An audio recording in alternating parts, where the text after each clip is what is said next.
Salam əziz tələbələr, hər vaxtınız xeyir. Mən Master nömrə 1 Tədris Mərkəzi Məntiq Məmnun Qarabasov. Bu gün sizinlə kursumuzda 3 may tarixində keçirilmiş ümumi sınaq imtahanı 7-nin məntiq sualların izahına baxacağıq. Vaxt itirmədən sualların izahına keçək. Hər birinizə əvvəlcədən xoş izləmələr arzu edirəm. Uşaqlar, birinci sual fiqur cədvəlləri ilə bağlıdır. Əgər siz bu fiqur cədvəlinə baxsaz, hər bir sətr və hər bir sütun üzrə verilmiş fiqurların hərəsində bir ədəd olduğunu görərsiniz. Məsələn, birinci sətrə baxsaz, burada 3 cür fiqur görürük. Birinin sol yuxarı tərəfi rənglidir, birinin sağ aşağı tərəfi rənglidir, birinin isə iki tərəfi rəngli və içərisində iki tərəfi rənglidir. Baxsaz, bu ikinci sırada da eynidir. Birinin iki tərəfi rənglidir, birinin sağ aşağısı rənglidir, birinin sol yuxarısı rənglidir. Və burada üçüncü sıraya fikir versək, üçüncü sırada aşağısı rəngli olan var. Yəni, məsələn, baxın, bu fiqurdan var. Hər iki tərəfi rəngli olan bundan da var. Deməli, bizdə üçüncü sırada sol tərəfi yuxarı rəngli olmalıdır. O da bizdə hansı variantdır? B variantı. Düzdür, A variantında sol yuxarısı rənglidir. Amma içərisindəki fiqura baxsaz, bizdə içərisindəki digər şəkildə sağ yuxarısı idi rəngli olan. O zaman bizdə yenə sağ yuxarısı rəngli olmalıdır. Ona görə düzgün cavabımız A variantı deyil, B variantıdır. Növbətdə 47-ci sual. 47-ci sual karandaşla bağlıdır. Burada qeyd olunub ki, qırmızı və sarı rəngli karandaşlar sarı karandaşların yanaşı 2-dən, qırmızı karandaşların isə yanaşı 4-dən çox olmaması şərti ilə. Yəni, biz o zaman sarı karandaşların üzərinə 2, qırmızı karandaşların üzərinə 4 yazaq. Çünki şərtdə qeyd olunub ki, sarılar 2-dən, qırmızılar isə 4-dən çox olmaz. Və burada mümkün versiyaya baxmalıyıq ki, bizdə ən az neçə karandaş lazımdır ki, mümkün düzülmə variantlarının sayı 3 rəqəmi də bərabər olsun. Yaxşı, gəlin baxaq görək ki, bizə nə qədər karandaş lazımdır ki, ən azı mümkün düzülmə variantlarının sayı 3 rəqəmi olsun. O zaman biz burada qeyd edək, tutaq ki, birinci sırada karandaşları, sonra sarıları və qırmızıları qeyd edək. Neçəyə qədər lazım olacaq bilmədiyim üçün müəyyən qədər ayıraq, əgər lazım olsa sonrasına baxarıq. Çünki ola bilər ki, bu 6 karandaşda, ola bilər ki, 7, 8, hətta daha çox karandaşda belə olsun. İndi biz bunları şaxələndirsək ki, görəsən nə baş verib. Bunların yerini ayıraq, tutaq ki, bura, növbəti. Hələ ki, bura kimi baxaq, lazım olsa ardını yazarıq. 1, 2, 3, 4, bura 5 karandaş, 6, 7, 8 və 9. Dediyim kimi lazım olsa ardına da baxarıq. Deməli, bizdə əgər sarı karandaşlar 2-dən çox olmazsa, birincisi sarı karandaşların şaxələndirməsinə baxaq. Əgər biz sarı karandaşla başlasaq, bu sarı karandaşdan sonra sarı karandaş da qırmızı karandaş da gələ bilər. Çünki sarı karandaşlar 2-dən çox olmaz deyirdi. Amma bu sarı karandaşdan sonra təkrar sarı karandaş yaza bilmərsiniz. Çünki bu halda 3 dənə sarı karandaş ardıcıl gələcək. Bu da bizim şərtimizi pozur. Deməli, yuxarıdakı şaxədə sarı karandaşdan sonra ancaq qırmızı karandaş gələ bilər. Aşağıda isə qırmızı karandaşdan sonra həm sarı, həm də qırmızı karandaş gələ bilər. Və biz bu şaxələndirməni neçəyə kimi aparmalıyıq? Təbii ki, 4-ə kimi. Çünki burada bizə maksimum Fibonacci-də 4 dənəsi lazım olacaq. Növbəti şaxə baxırıq ki, qırmızıdan sonra həm sarı, həm də qırmızı gələ bilər. Eyni şəkildə bu sarıdan da sonra həm sarı, həm qırmızı gələ bilər. Çünki burada heç bir şərtimizi pozmur. Maksimum 2 dənə sarı olur. Burada isə bu qırmızıdan sonra həm sarı, həm də qırmızı gələ bilər. İndi mümkün versiyanın sayını biz qeyd etsək, sarı karandaşda elə bir dənədir. Yəni, bir karandaşda baxın, başlanğıcda bir versiyamız var. 2 karandaşda isə artıq 2 versiyamız var. Sarı və ya qırmızı olması, bura 2 qeyd elədik. 3 karandaşda elə 3 versiyadır, baxa bilərsiniz, qırmızı, sarı, qırmızı. 4 karandaşda mümkün sayına baxsaz, burada 1, sonra 2, 3, 4, 5, 6 versiyamız var. Deməli, 4 karandaşda da mümkün sayı 6 fərqli formada bunlar düzülə bilərlər. Bəs qırmızı ilə başlasaq, orada nə baş verəcək? Əgər mən qırmızı karandaşla başlasam, qırmızı karandaşdan sonra sarı da gələ bilər, qırmızı da.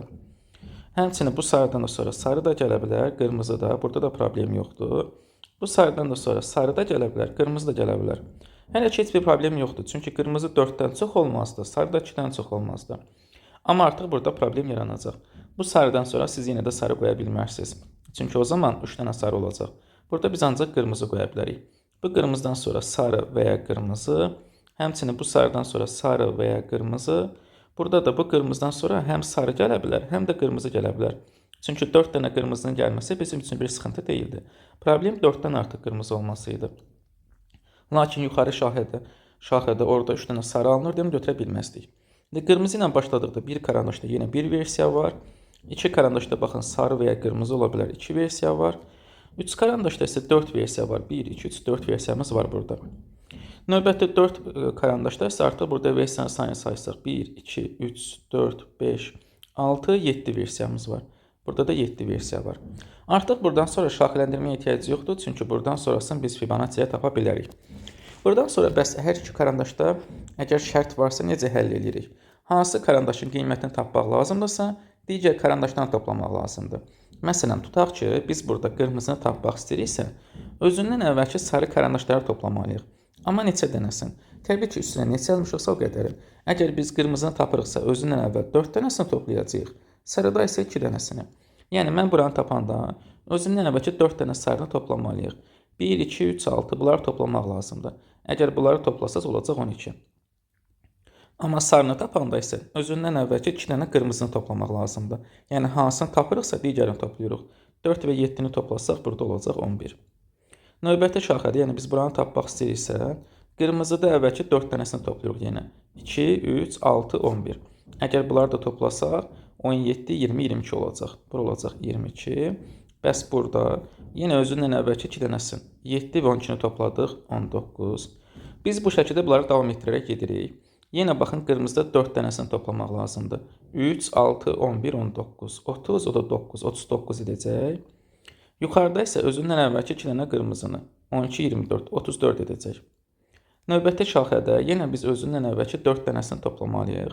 Özündən əvvəlki 4 dənəsini toplasaq, 34, 6, 40, 30 da buradan olacaq 70. Burada isə özündən əvvəlki 2 dənəsini toplasaq 22, 39. Bu deyəcək 61. Yaxşı, mənə burada nəyə soruşurdu? Bizə burada qeyd eləmişdi ki, minimum neçə, ən az neçə karandaş olmalıdır ki, mümkün düzülmə variantlarının sayı 3 rəqəmli ədəd olsun.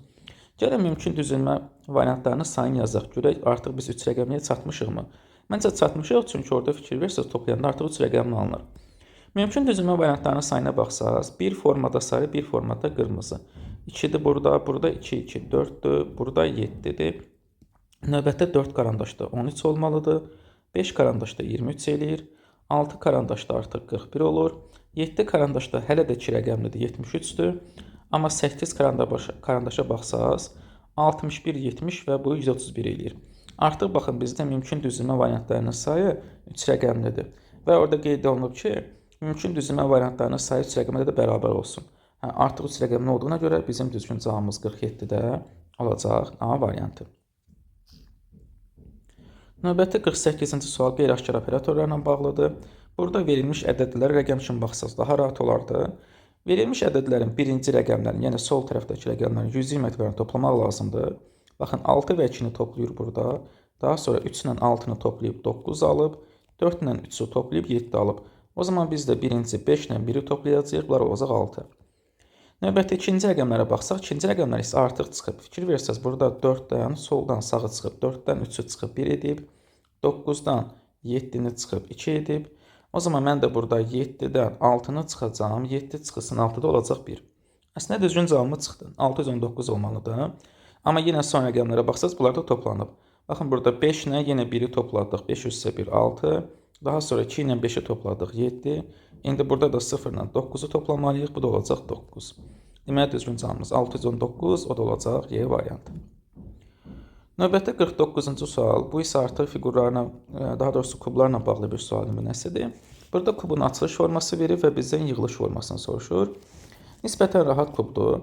Əgər fikir versək A variantındakı kubun üzərinə, bizdə bu üç üzü verib və bu üç üzün şəkilləri ilə bağlı mən hər hansı bir sıxıntı görmürəm. Qum saatına kvadratın qara vaxtı ilə birləşməlidir. Həqiqətən də belədir. Ardıcılığa baxsaq, qum saatı, şahmat özü, sonra x. Burada da baxsaq, qum saatı, şahmat özü, sonra da x. Yəni, burada hər şey düzgündür. Düzgün cavabımız olacaq A variantı. Bəs digər variantlara baxsaq, niyə səhvdir? Məsələn, B variantı bizdə ona görə səhvdir ki, B variantına əgər fikir versəz, qum saatının qara tərəfi birləşib şahmata. Amma burada baxsaq, ağ tərəfi birləşməlidir. Burada isə qara tərəfi birləşib.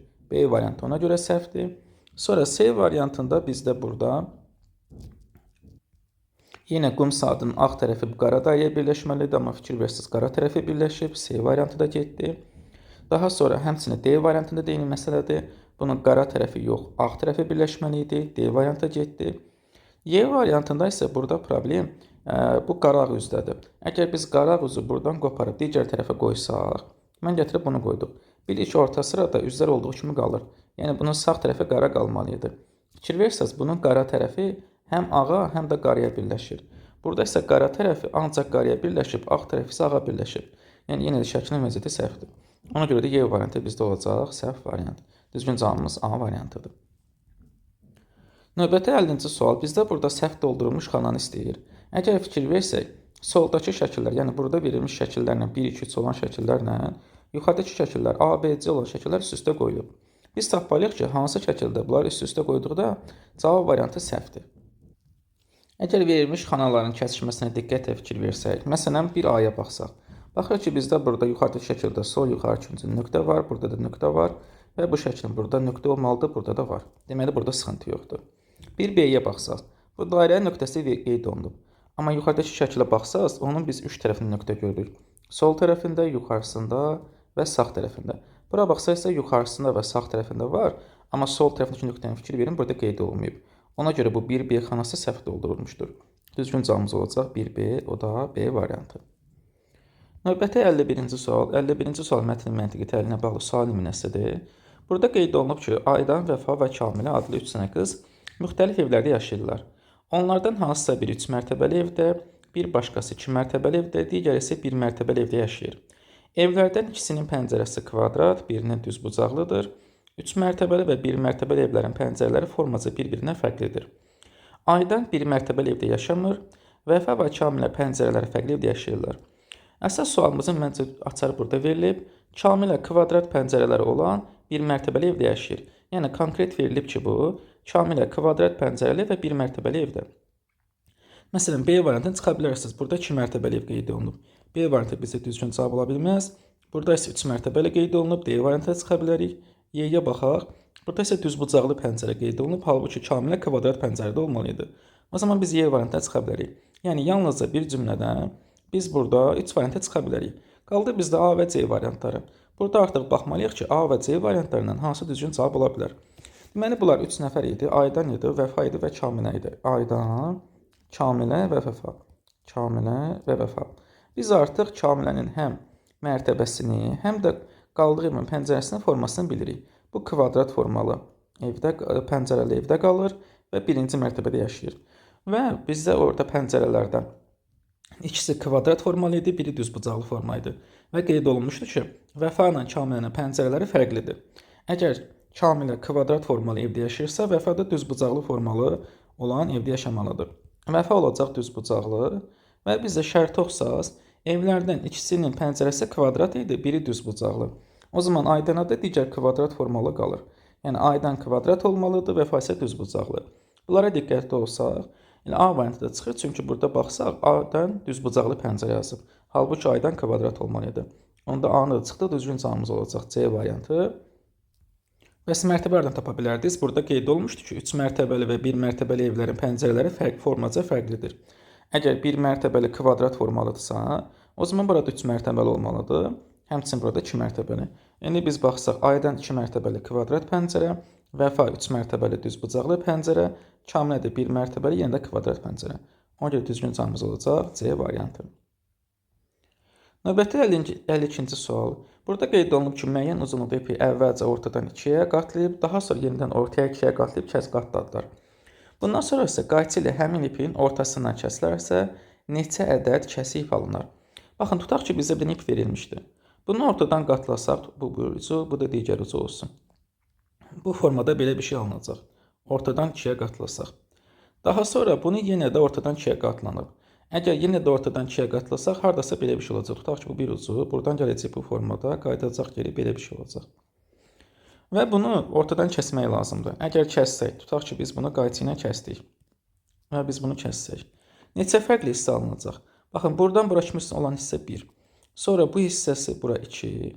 Sonra burada bir hissə alınacaq 3. Buradan bura qədər 4 və digər hissəsi 5. Yəni 5 dənə fərqli burada hissə alınacaq. Ona görə düzgün cavabımız olacaq C variantı. Yenə də baxa bilərsiniz. Sol tərəfdə yuxarıda bir hissə alınacaq. Bu hissəsi 2-ci. Daha sonra bura 3-cü. Buranı kəsmiş hissə bura 4-cü hissədir. Bura isə 5-ci hissə. Növbəti 53-cü sual isə analogiya ilə bağlıdır. Daşlar litologiya, xəstəliklər isə bizdən soruşur. Hansı elm adı olacaq? Əgər verilmiş variantlara baxsaq, litologiya daşları öyrənən elmdir. Biz tapmalıyıq ki, xəstəliklərlə bağlı elm hansıdır? Ümumiyyətlə, histologiya toxumalarla bağlıdır. Miologiya isə əzələ ilə bağlıdır. Mifologiya isə miflərlə barəsində elmdir. Bunu da çıxa bilərik. Nekrologiya ölüm yazısı ilə bağlı bir elmdir. Burada öncə düzgün cavabımız olacaq patologiya C variantı.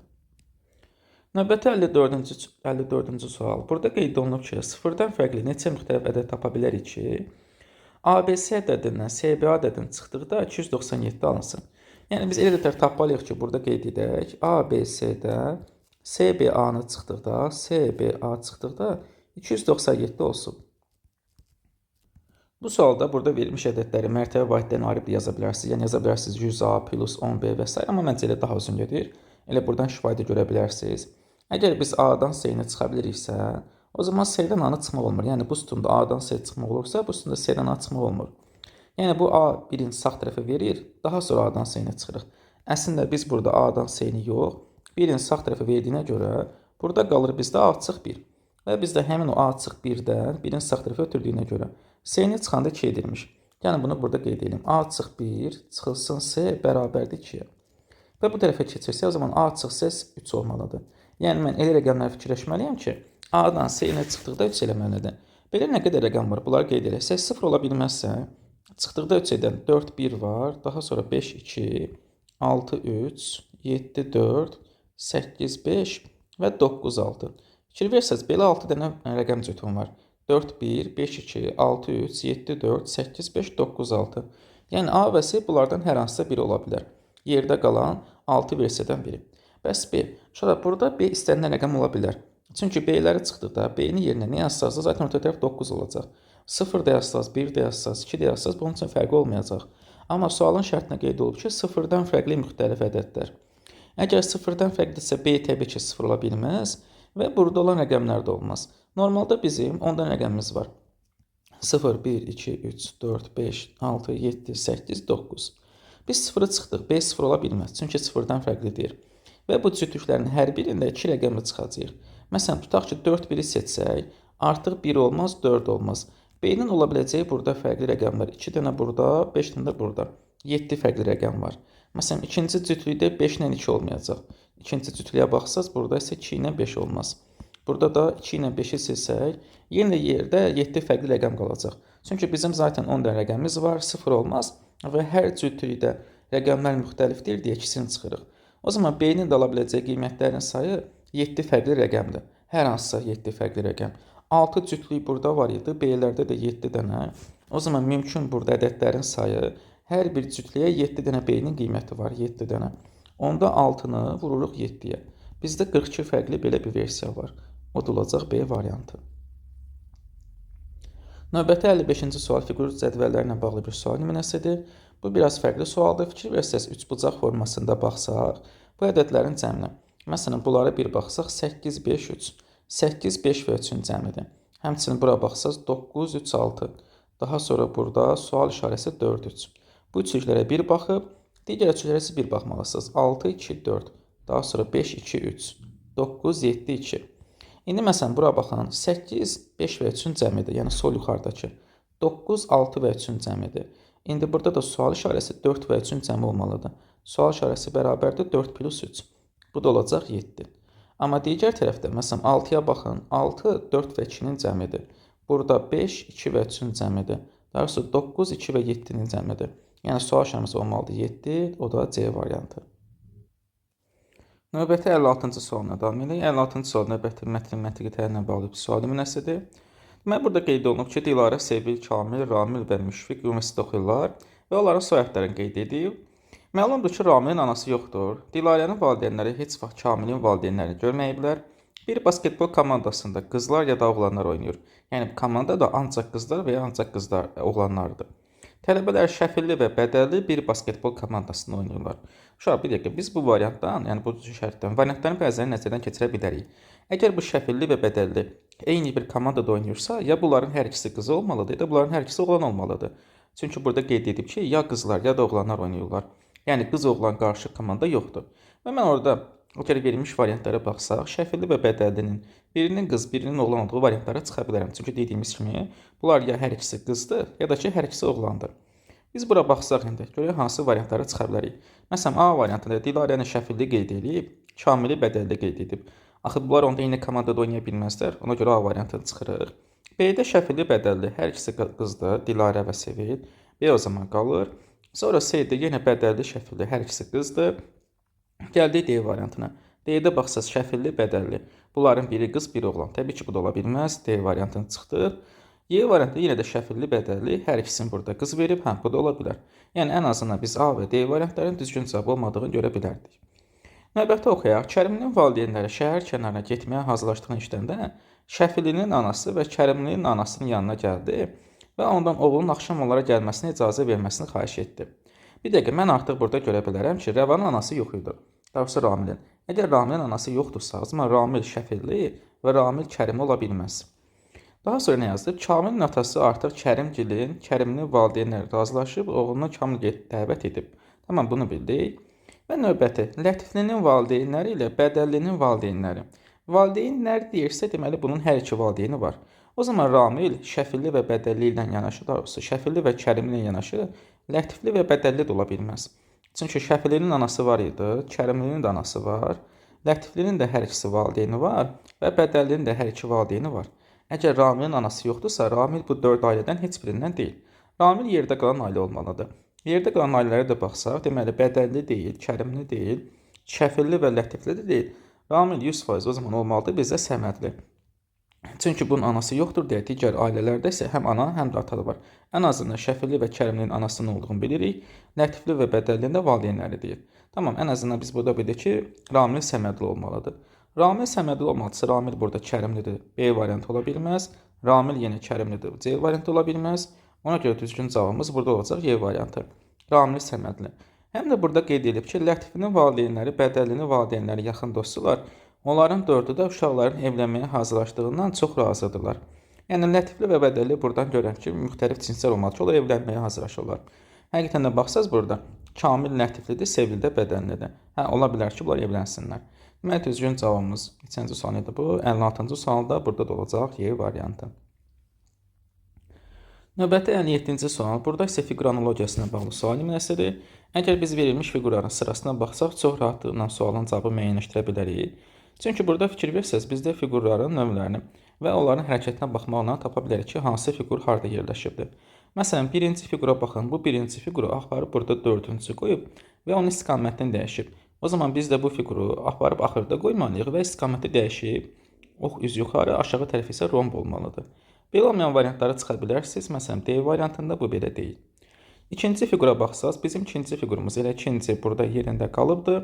Amma istiqamətini dəyişib. Baxın, ikinci fiqurumuz elə ikinci yerdədir. İstiqamətini dəyişib. İkinci fiqurumuzun istiqamətini dəyişsək, bu ikinci yerdə üz aşağı durmalıdır. Bu formada.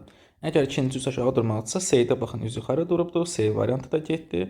Digər variantlar ola bilər. Üçüncü fiqurumuza baxsaq, baxın, burada üçüncü fiqurumuzu burada birinci verib. Yenə də istiqamətini dəyişib. O zaman biz bu üçüncü fiqurumuzun istiqamətini dəyişsək, qısa ox tərəfi aşağı, yəni bu tərəfi aşağı, digər tərəfi isə yuxarı olmalıdır. B variantında bu belə deyil. Yəni qısa oxunu yuxarı verib, amma həm A variantı, həm də Y variantı ola bilər. Və nəhayət sonuncu şəkil. Sonuncu oxu da yenə də biz tərsinə çevirib 3-cü sırada qoymuşuq. Baxın, bu oxa fikir versəz, burada bunu 180 dərəcə döndərib, tərsinə döndərib və bura qoyub. Mən də onda buradakı sonuncu şəkli, bunu əgər 180 dərəcə döndərsəm, üz yuxarı olmalıdır. Bu da hansı ki, bizdə A variantında belədir. Amma Y variantına baxın, olduğu kimi saxlayıbdır.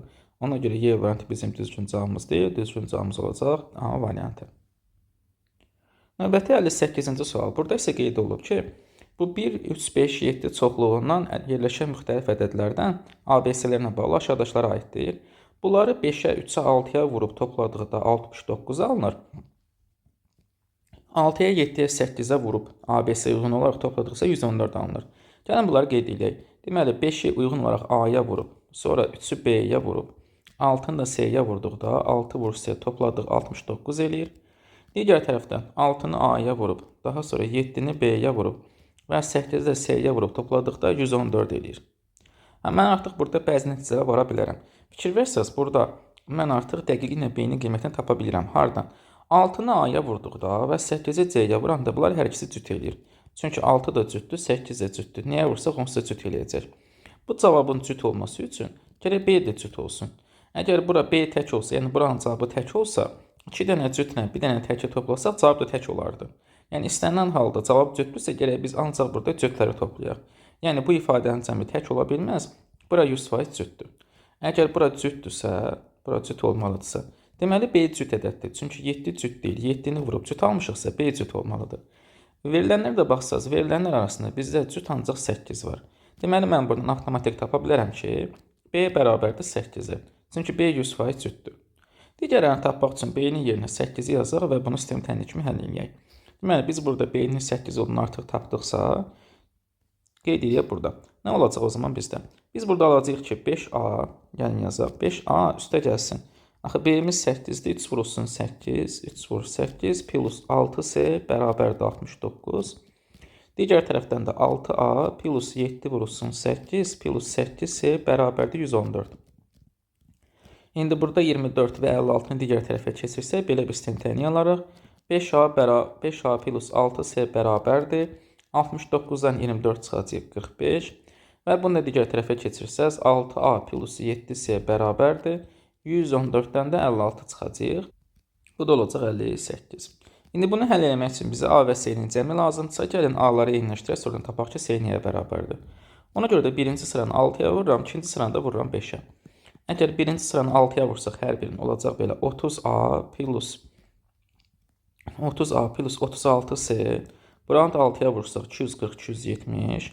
Aşağı sıranı isə 5-ə vurmaq lazımdır. 30A plus burada alınacaq. Buranı da 5-ə vursaq. Burada üzrü 8C, 7C qeyd etmişəm. Bu 8C'dir. 8-i 5-ə vuranda 40C və bərabərdir. 58-i 5-ə vuranda 250, 290. Və gəlin tərəf-tərəfə çıxaq. Əgər tərəf-tərəfə çıxsaq, aşağıdan yuxarına çıxaq ki, mənfi alınsın. Bunları çıxsaq, 30A-nın 30A gedir, 40C-dən 36C çıxanda burada qalacaq 4C, 290-dan da 270-i çıxanda burada qalacaq 20. Əgər 4C 20-dirsə, C də 5-dir. Biz artıq B və C-nin qiymətini bilirik. C-nin 5 olmasını aparın yazın, tapa bilərsiniz ki, A niyə bərabərdir. Əgər məsələn burada C-nin yerinə 5 yazsaq, alacaq belə 5A üstə gəlsin 30 bərabərdir 45. Burada təbii ki 5A 15-dirsə, A da bərabərdir 3-ə. A-mız da oldu 3. Artıq hər birinin qiymətini bilirik. A buradadır 3-dür. B-nin zaten 8 olduğunu mən əvvəldən tapmışdım. B bərabər idi 8-ə və digər tərəfdən burada C də bərabərdir 5-ə. Nəyi soruşurdu burada? Bizdə bunların cəmini soruşurdu. O zaman A plus B plus C də bərabərdir. A-mız 3-dür, B-miz 8-dir və C-miz də 5-dir. Bunları topladıqda 8, 8 olacaq 16, C variantı. Növbəti 59-cu sual ardıcılarla bağlı sual nümunəsidir. Ardıcılığın hər bir növbəti həddi özündən əvvəlki ədədin rəqəmlərinin kvadratları cəmidir. Məsələn, buradan bura keçəndə fikir versəz, 6-nın kvadratı üstü 3-ün kvadratı. 36 və 9, 45. Buradan bura keçəndə fikir versəz, 4-ün kvadratı üstə 5-in kvadratı. 16, 25, 41. Həmçinin burada da 4-ün kvadratı üstə 1-in kvadratı alınacaq. Və biz bu qaydana geçsək, burada nə olmalıdır? 2-nin kvadratı üstə 5-in kvadratı. Bu da 4 üstə 25 olacaq 29, yəni C variantı. Növbəti 60-cı sual bu şifrələrlə bağlı bir sual nümunəsidir. Biz fikir verməliyik ki, hansı sözlərdə hansı hissələr qeyd olunub. Məsələn, birinci burada sahə hissəsidir, burada isə fə hecasıdır. Fikir versəz, bu hər iki sözdə, hər iki sırada ortadakı sözün ilk hecasıdır. O zaman biz də ortadakı sözün ilk hecası ilə başlamalıyıq, yəni bu tapdır. Tapla başlasaq, tap. Daha sonra ikinci hissəyə baxsaq, orta hissədə burada mu, burada isə la hissələrini verib. Bunlar bəs hardadır? Üçüncü sözün ilk hecası. Burada mu, burada da la. O zaman bizdə də üçüncü sözün ilk hecası ma olmalıdır. Tapma. Onsuz da variant çıxdı, cavabımız olmalıdır artıq. Tapma. Yenə də gəlin sonuncuya baxaq. Sonuncu fikir versək, sonuncu bizdə burada var hecası, burada isə kət hecasıdır. Onlar da birinci sözün sonudur. Burada var, burada kət. O zaman bizdə də cadır. Canı da buraya yazsaq, düzgün camımız olacaq tapacaq, yəni A variantı. Növbəti 61-nə baxaq. 61-də burada qeyd olunub ki, verilmiş hansı iki sözün hərflərin hər birində yalnız bir dəfə istifadə etməklə yeni söz yaratmaq olar. Və qeyd edib ki, burada yaradılan sözdəki hərflərin sayı istifadə edilən sözdəki hərflərin sayına bərabər olmalıdır. Yəni, nə deməkdir bu? Əgər burada verilmiş sözlərdə neçə hərf varsa, yaradılan sözlərdə bunların cəmi qədər hərf olmalıdır. Məsələn, tutaq ki, 1 ilə 2-ni seçsək, burada 4 hərf, burada 4 hərfdirsə, yaradılan sözdə 8 hərfli olmalıdır. Yəni hansısa hərfi istifadə etməmək kimi və ya hansısa hərfi 2 dəfə istifadə etmək kimi bir şansımız yoxdur. Uşaqlar, burada ən yaxşı olar ki, siz burada rahat tapmaq istəyirsinizsə, variantlara baxın. Çünki bir-bir versiyalara baxsaq çox çətin olar bu. Məsələn, 1-2, 1-3 və s. Və orada verilmiş sözlərə, məsələn, dahi və quzu. A variantında 2 və 5 var. Bu dahi və quzunun hərflərini qarışdırmağa nəsə almaq olarmı? Buna baxmalısınız. 2 və 5. Yəqin ki, artıq buna baxmısınız.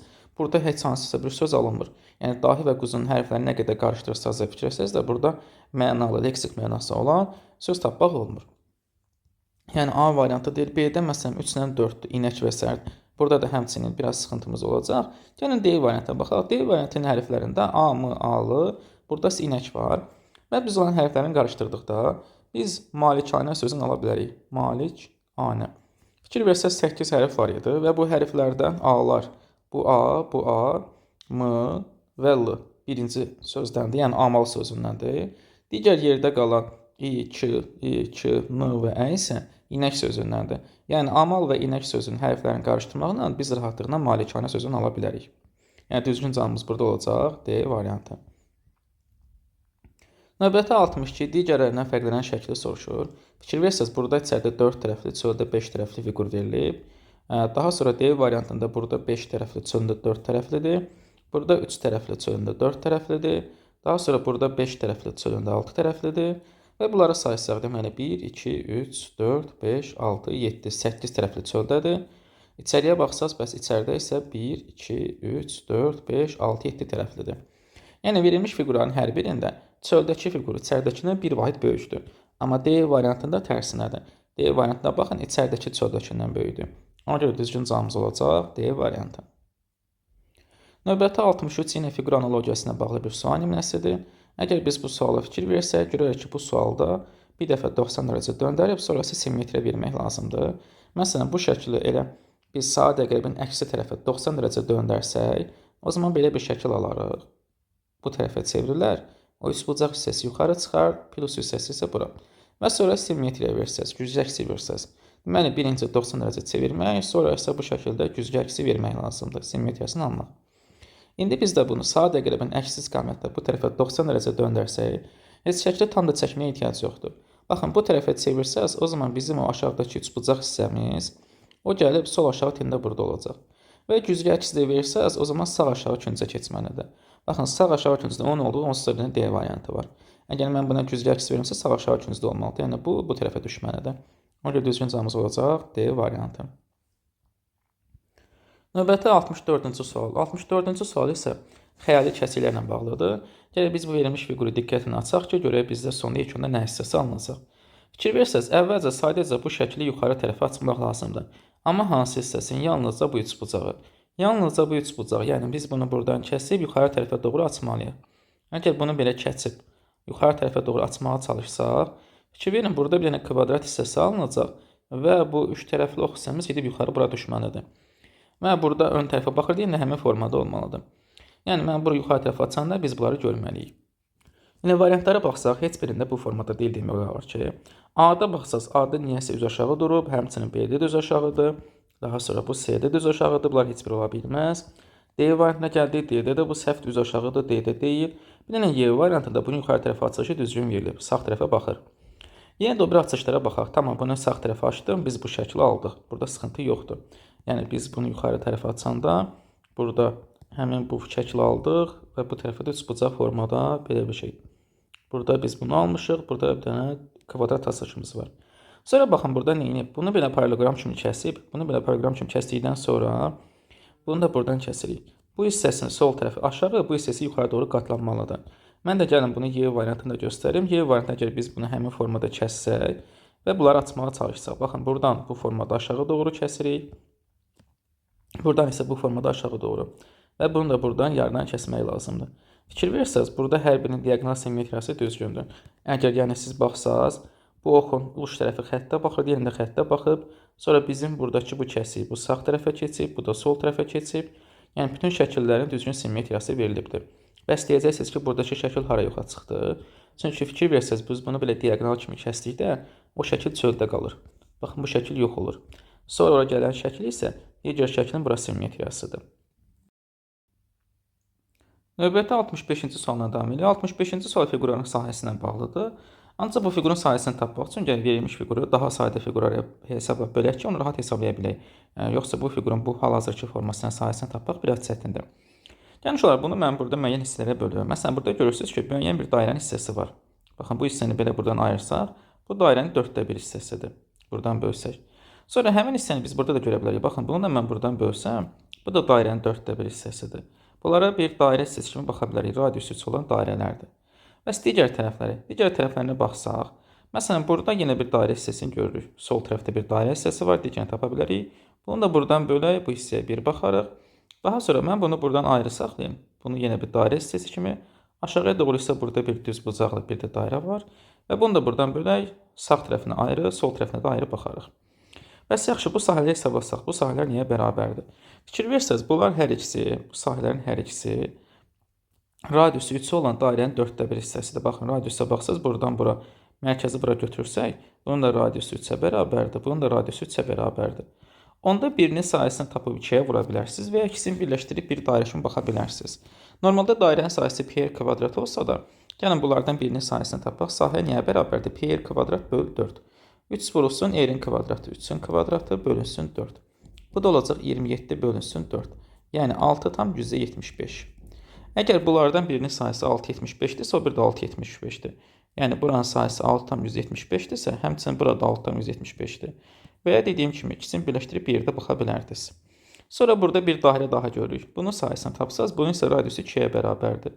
Bu da yenə dairənin 4/1 hissəsidir. Onda bunun da sahəsi bərabərdir. 3 vurulsun 2-nin kvadratı böl 4. 2-nin kvadratı böl 4. Yenə dairənin 4/1 hissəsi ona 4-ə böldüm burada. Bunun da sahəsi oldu 3. Deməli 3 də burada var. Sonra arada qalan hissəyə baxsaz, arada qalan hissə 2-nin 2-yə düz bucaqlı 3 bucaqdır. Bu tərəfdə 2-dir, bu tərəfdə 2-dir. Onda bunun sayəsini tapsaz, düz bucaqlı 3 bucağın sayəsi tərəflərini vurub 2-yə bölmək lazımdır. O da eləyəcək 2. Deməli, bu düz bucaqlı 3 bucağın sayəsi 2-dir. Gəlin, bunları belə qeyd edək. Burada bunun sayəsi 2-dir. Burada 6,75 var. Burada da 6,75 var. Daha sonra burada 3 var. Bunlar yaddan çıxmasın. Növbətdə burada baxın, bu sahə 1-dir. Bir xanadır. Bu hissələrə baxsaz, baxın, bu ikisi hissəni birləşdirsəz, bu da bizə bir tam bir xana verəcək. Əslində bunun sayəsini hesablamaq olar. Bunun radiusu 1-dir. Axı, radius 1-dirsə, bunun sayəsi pi r kvadrat 3 vurulsun 1-in kvadratı böl 4. Bu 0,75-dir. Əgər bu 0,75-dirsə, indi buranı tapanda 1-dən bu 0,75-i çıxacaqsınız. Bura 0,25 qalacaq. Amma ona ehtiyac yoxdur da. Zaten elə bunların ikisini birləşdirsəz, bu hissə və bu hissə ikisi bir yerdə bizə tam bir xananı verir. Deməli, bu ikisinin sahəsi, bunların sahəsi 1-ə bərabərdir. Mən burada yazıram, onu da burada nəzərə alarıq. Sonra sağ tərəfdən aşağı düşdükcə burada baxın 3 xana var. Elə buranın sahəsi 3-dür. Sonra buna fikir versəz, bunun bu tərəfi bura 1-dir, bu tərəf isə 3-dür. O zaman biz bu 1 və 3-ü vurub 2-yə bölməliyik. 1 vurulsun 3. Üzrürsən, bura 4-dür. Bura 4 isə 4-ə vurmalıyıq. Hündürlüyü 4-dür. 1 vurulsun 4 bölünsün 2. Bu da eləyəcək 2. Deməli, buranın da sahəsi 2-yə bərabərdir. Bunu da buradan artıq silək. Burada bir 2 yazaq. Buranın da sahəsi oldu 2. Və bizdə qaldı aşağı tərəfdə sahələr. Bura baxsaz, buranın sahəsi yenə 1-dir. Bəs aşağı hissəsi, bu ikisi birlikdə də 2-nin 1-ə 3 bucaqdır. 2 vurulsun 1-ə bölünsün 2. Burada eləyəcək 1. Deməli, aşağı hissəsi də 1 imiş. Burada oldu 1. Və nəhayət, bizdə bir dənə sağ aşağı üçüncü qaldı.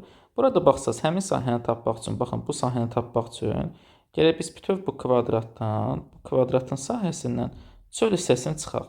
Kvadratın sahəsinə baxsaz, kvadratın sahəsi 3-ün kvadratdır, bu olacaq 9. 3-ün kvadratdır. Bəs bu sahəni tapsaz, bu sahədə bayaqdan hesabladığımız radiusu 3 olan dairənin 4/1-idir. Baxın, radius 3-ə bərabərdir və dairənin 4/1-idir. Bunu da bayaq hesablamışdıq. 6,75-dir. Təkrar hesablama ehtiyac yoxdur. Həmin dairə də bərabər 6,75-dirsə, onda mən buranın sayəsini tapanda 9-dan 6,75-ə çıxmalıyıq. 9-dan da 6,75-ə çıxdıqda bu sahəyə qalacaq 2,25. 2,25. 225 də burada var. İndi bütün bu sahələri toplamaq lazımdır. Gəlin yazaq. Sahələr niyə bərabərdir?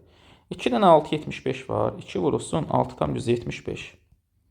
Sonra dairə hissələrindən burada yuxarıda solda 3 var idi. Plus 3. Daha sonra bu 3 bucağının sayəsi 2 var və yuxarı tində ikisi 1-dir. 1 vermişdi. 2 plus 1. Biz sol tərəfdə artıq hər birini qeyd elədik. Sağ tərəfdə yuxarıda bir dənə 1 burada var. Plus 1. Sonra 3 düzbucaqların sayısı idi. 2 üçbucağın sayısı 3 plus 2. Aşağıda 2 25 var. Plus 2 25. Və daha sonra 1 1 2 də bulardı. 2 də burada. Plus 2. İndi bunları hesablasaq. 2-ni 60 75-ə vursaq 13.5 eləyir. 13.5 ilə də burada 2 25-i toplasaq bu olacaq 15,175. 15,175. Tam hissələri toplasaq 3 2 1 6 buradan 10 12 14 də bunlar. Plus 14. O da olacaq 29,175. Bu da hansıdır? D variantı. Bu da deməli 65-ci sual düzgün variantımız olacaq D. Növbəti 66 aşkar operatorla bağlı sual nümunəsidir. Gəlin bunları aparıb yerinə yazaq. Deməli A-mız 4-dür, B-miz 6-dır. Bunları yerinə yazsaq nə olacaq? Baxın 4 6-nı hesablasaq olacaq belə bir şey. 4 plus 2, yəni A plus 2. Arada dollar operatoru B çıx 2. 6 çıx 2. Sonra bu mötərizəni bağlamaq lazımdır. Vurulsun B çıx 2, yəni 6 çıx 2 plus 7. Yəni biz belə bir şey aldıq. Bunun sayəsini, daha doğrusu bunun qiymətini hesablamaq üçün gələk biz dəqiqliklə bilək ki, bu ifadə nəyə bərabərdir? Bunu da gəlin mən burada ardın yazdım. Belə bir şey almışıq da. İçəridə 4 dollar 6. Daha doğrusu 6 4. Buranı düzəldək. 6 dollar operatoru 4. Vurulsun 4. Çıxılsın 7. Yəni biz əvvəlcə 6 4-ün qiymətini hesablamalıyıq. Üstə gəlsin 7. 6 4-ün hesablasaq. Bəs 6 4 nəyə bərabərdir? 6 4-ü hesablasaq bunun özünə bu üstə yazmaq lazımdır. A plus 2. 6-ın üstünə 2 gəldim. 8. B çıx 2. 4-dən də 2 çıxdım. Çünki indi artıq bu A'dır. Bu da B'dir. 6-ın üstünə 2 gəldi. 8 oldu. 4-dən də 2 çıxacam. Bura olacaq 2. 8 2. Vurulsun B çıx 2. B'miz 4-dür. 4-dən 2 çıxacam. Vurulsun 2 üstə 7. Deməli, indi mən bunun cavabını tapmalıyam. 8 2-ni. Gəlin 8 2-ni hesablayaq. 8 2. Yenə də bu A'dır. Bu da B'dir. Yerinə yazsaq bəs A plus 2 olacaq 10. B'dən də 2 çıxmalısınız. 2 çıx 2 burada olacaq 0. 10 dollar operatoru 0. Vurulsun. Bəs bizdə B çıx 2 nəyə bərabərdir? Uşaqlar 2-dən 2 çıxanda 0 idi. 2 çıxılsın 2 bərabərdir 0. Onda bura qoyacağım. Bura 2 yazsam 2 çıx 2 vurulsun 0 plus 7. Hə, indi bunun cavabı nə eləyirsə etsin. Yəni burada uşaqlar fərqi yoxdur da neçə eləyirsə etsin. Mən bunun cavabını tapa bilmirəm. Amma nə olursa olsun biz onu 0-a vuracağıq. 0-a vurduğumuza görə deməli buranın cavabı olacaq 0. Olacaq 0 plus 7. Artıq mən tapdım ki 8 operator 2-nin cavabı 7-dir. Əgər bunun cavabı 7-dirsə bura 7 yaza bilərsiniz. Bura 7 yazsam 7 vur 2 14 plus 7. Bu da olacaq 21. Deməli 6 operator cavabında 6 operator 4-ün cavabı 21-dir. Yaxşı, burada 21 yazsaq, bunun yerinə 21 yazdım. Bizdə ilk cavab nəyə bərabər olacaq? 21-i 4-ə vuracam. 21 vurulsun 4, üstə gəlsin 7. Bu da olacaq 84 üstə 7, yəni 91. Bu da bizə eləyəcək D variantı. 66 da düzgün cavabımız oldu. Variant D. Növbəti 67-ci sualdan davam edir. 67-ci sual fiqurun deformasiyası ilə bağlıdır. Əvvəlcə təbii ki, hər bir fiqurdan neçə xətt çıxır, bunları qeyd edək. Ondan sonra deformasiyasına baxarıq. Fikir versəz K-dan bizdə burada 2, bunları da qeyd edək. K-dan 2 xətt çıxır, L-dən 3 xətt, M-dən də 3 xətt, N-dən 2 xətt, P-dən 4, T-dən isə 2. Digər tərəfdə burada 4, burada 2, burada 3, burada 2, burada 2, burada da 3. Deməli biz artıq hər birindən neçə xətt çıxır bunları bilirik.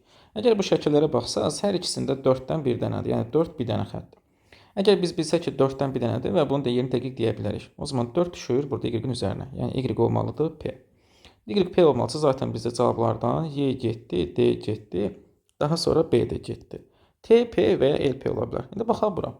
Bu 4-ün qoşullarına fikir versəz, 4-ün qoşulduğu burada 2-yə qoşulub, burada 3-ə qoşulub, burada 2-yə qoşulub, burada da digər 2-yə. Yəni 4 bunların hamısına qoşulub, bir dənə L-ə qoşulmayıb. Deməli 4-ün qoşulmadığı L olmalıdır. 4-ün qoşulmadığına baxsaz, üçlü və L olmalıdır. O da baxın bu 3-dür. Bura 100% L-dir. Bura L-dirsə bizə onsuz da LP cavabı da çıxdı. Amma yenə digərlərinə baxsaq, L budursa o zaman digər üçümüz təbii ki M-dir. Bura oldu M. M-in qoşulduğu 2-ni tapmaq olar. M-in qoşulduğu 2-yə baxsaq, M-in qoşulduğu 2 burada N-dir. Burada oldu N. Deməli bizdə yerdə qaldı, burada bildik N. Yerdə qaldı digər ikisi. Biz orada qalmışıq T ilə K-dan hansıdır? Şöyle burada T ilə K-nı fərqləndirmək olmaz. Çünki fikir versəz, hər ikisi də baxın, bu da gedib L-ə qoşulub və P-yə qoşulub. Həmçinin T də gedib P-yə qoşulub və L-ə qoşulub. Ona görə də burada dəqiqləşdirmək olmur ki, hansı T-dir, hansı K-dır. Çünki hər ikisinin qoşulduğu da eynidir və xəttləri də eynidir. Bura baxsaz, bu da gedib yenə P-yə qoşulub, elə qoşulub. Həmçinin bu da P-yə qoşulub, elə qoşulub. Heç bir fərqi yoxdur. Amma variantlarda TP olduğuna görə biz TP-ni götürürük. Əgər KP olsa, KP-ni götürə bilərdik. Düzgün cavabımız olacaq 67-də C variantı. Növbəti 68 fiqurlarla bağlı çox sadə sual nümunəsidir. Yuxarıdakı fiqurların, aşağıdakı fiqurların əlaqəsinə baxsaq ki, bizdə necə bir əlaqə var aralarında? Əgər bu fiqurları bir-birinə vursaz, 36 eləyir. O da soldakı fiqurun kvadratıdır, 6-nın kvadratı. Və ya bunları bir-birinə vursaz, 64 eləyir, bu 8-in kvadratıdır. Burada zaten 1-də 1-in kvadratı bərabərdir 1 vur 1-ə və 0-ın kvadratı bərabərdir 0 vur 0-a. O zaman gərək biz burada x-in kvadratı bərabər olsun 8 vur 8, 64. Kvadratı 64, 0-x özü də bərabərdir 8-ə. Bu da bizdə olacaq 8. Burada üzrürsən variantlar sürüşüb. Yəqin ki, bu əslində Y variantı olmalıydı, amma gəlib bu sola sürüşdüyünə düzgün cavabımız olacaq variant Y. Növbəti 69. 69-da bıçaq poladdan hazırlanır, yəni hazırlandığı material verir. Buna görə burada poladdan əgər bıçaq hazırlanırsa, stol bəs bu variantlardan hansından hazırlana bilər? Buna fikir verməliyik. Təbii ki, stoldan hazırlanmaz, süfrədən hazırlanmaz, qaşıqdan, yeməkdən də hazırlana bilməz. Stoldan hazırlana biləcəyi ağacdır ki, ağacdan taxta hazırlanır, sonra taxtadan da ustalar stol hazırlayırlar. Yəni düzgün cavabımız burada da olacaq Y variantı. Növbəti 70-ci sual yenə xəyali kəsrlə bağlı nümunədir. Burada isə variantların fərqinə baxsaq, yəni bunu şəkil açmaqdansa, hansı şəkildə səhvlik var, bunlara baxsaq məncə işimiz daha rahat olar. Məsələn, birinci A variantında bu verilmiş şəklin kiprik hissəsinə baxsaq, qaşlarına baxsaq daha doğrusu, burada fikir verin, bunun qaşları yuxarıda necədirsə, aşağıda da eyni şey qoyub. Axı ola bilməz, biz bunu aşağı doğru qatladıqda bu güzgü əksi düşməli idi. Yəni ona görə də burada A variantı səhvdir. B variantı ümumiyyətlə aşağı doğru güzgü əksi vermir, belə olduğu kimi sürüşdürüb. Təbii ki, bu səhvdir. Üz şəkli necə qalıbsa burada da elədir. Sonra digər variantlara baxsaq. C variantında isə sağa doğru güzgü əksi səhvdir. Yenə də məsələn, bunun qaşlarına fikir versəz, burada necədirsə hər ikisi sağ tərəfdə də eynidir. Axı biz buna güzgü əksi veririksə, onlar dəyişməli idi. Yəni məsələn, baxın, bunun burada əgər bu tərəfi 100 yuxarıdırsa, burada da yaxın tərəfi yaxına düşməli idi. Yəni bunun güzgü əksini verməlisinizsə, burada C-də bu səhvdir. Həmçinin eyni şeylər D-də də səhvdir. D-də də baxın, burada bunlarla bunlar. Yəni olduğu kimi sürüşdürülübdür. D-də səhvdir. Y-də isə baxırıq, hə, düzdür. Y-də fikir verin, birə-bir güzgü əksini versiniz, bunun güzgü əksi buradadır. Bunun da güzgü əksi buradadır. Aşağıya doğru baxsaz, bəs aşağıya doğru da bunların hər birini düzgün əks etdirib. Ona görə düzgün cavabımız olacaq Y variantı. Növbəti 71. Burada fikir versəz, fiqur özü 3 tərəflidir. Daha sonra burada fiqur 4 tərəflidir. Burada fiqur 5 tərəflidir. O zaman bizim fiqurumuz 6 tərəfli olmalıdır. 6 tərəfli olacaqsa o zaman A variantı getdi, C variantı getdi, Y variantı getdi. Bəs alınan hissələrə baxsaq. Burada alınan hissələrə baxın, 1, 2 hissəyə bölünüb. Burada 1, 2, 3, 4 hissəyə bölünüb. Burada isə 1, 2, 3, 4, 5, 6 hissəyə bölünüb. O zaman bizim fiqurumuz burada 2 hissə, burada 4 hissə, burada 6 hissədir. İndi 8 hissəyə bölünməlidir. Burada baxıram 1, 2, 3, 4, 5, 6-dır, bu deyil. Burada isə 1, 2, 3, 4, 5, 6, 7, 8-dir. O zaman bizim düzgün cavabımız olacaq D variantı. Növbəti 72. Burada biz bilirik ki, materiya ümumi anlayışdır. Maddə isə onun xüsusi bir növüdür. Konstitusiyada ümumi qanun, əsas qanun anlamına gəlir. Təbii ki, materiya ümumi anlayış maddə onun bir növüdür deyə, yəni xüsusi bir halıdır deyə maddədir.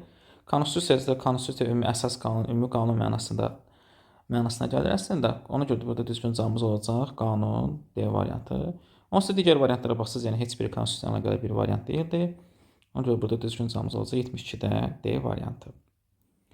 73-də isə qeyd olunub ki, hansı variantdakı məlumatın əlavə edilməsi burada verilmiş hədlərin kodunu dəqiq müəyyən etmək üçün kifayət etmir.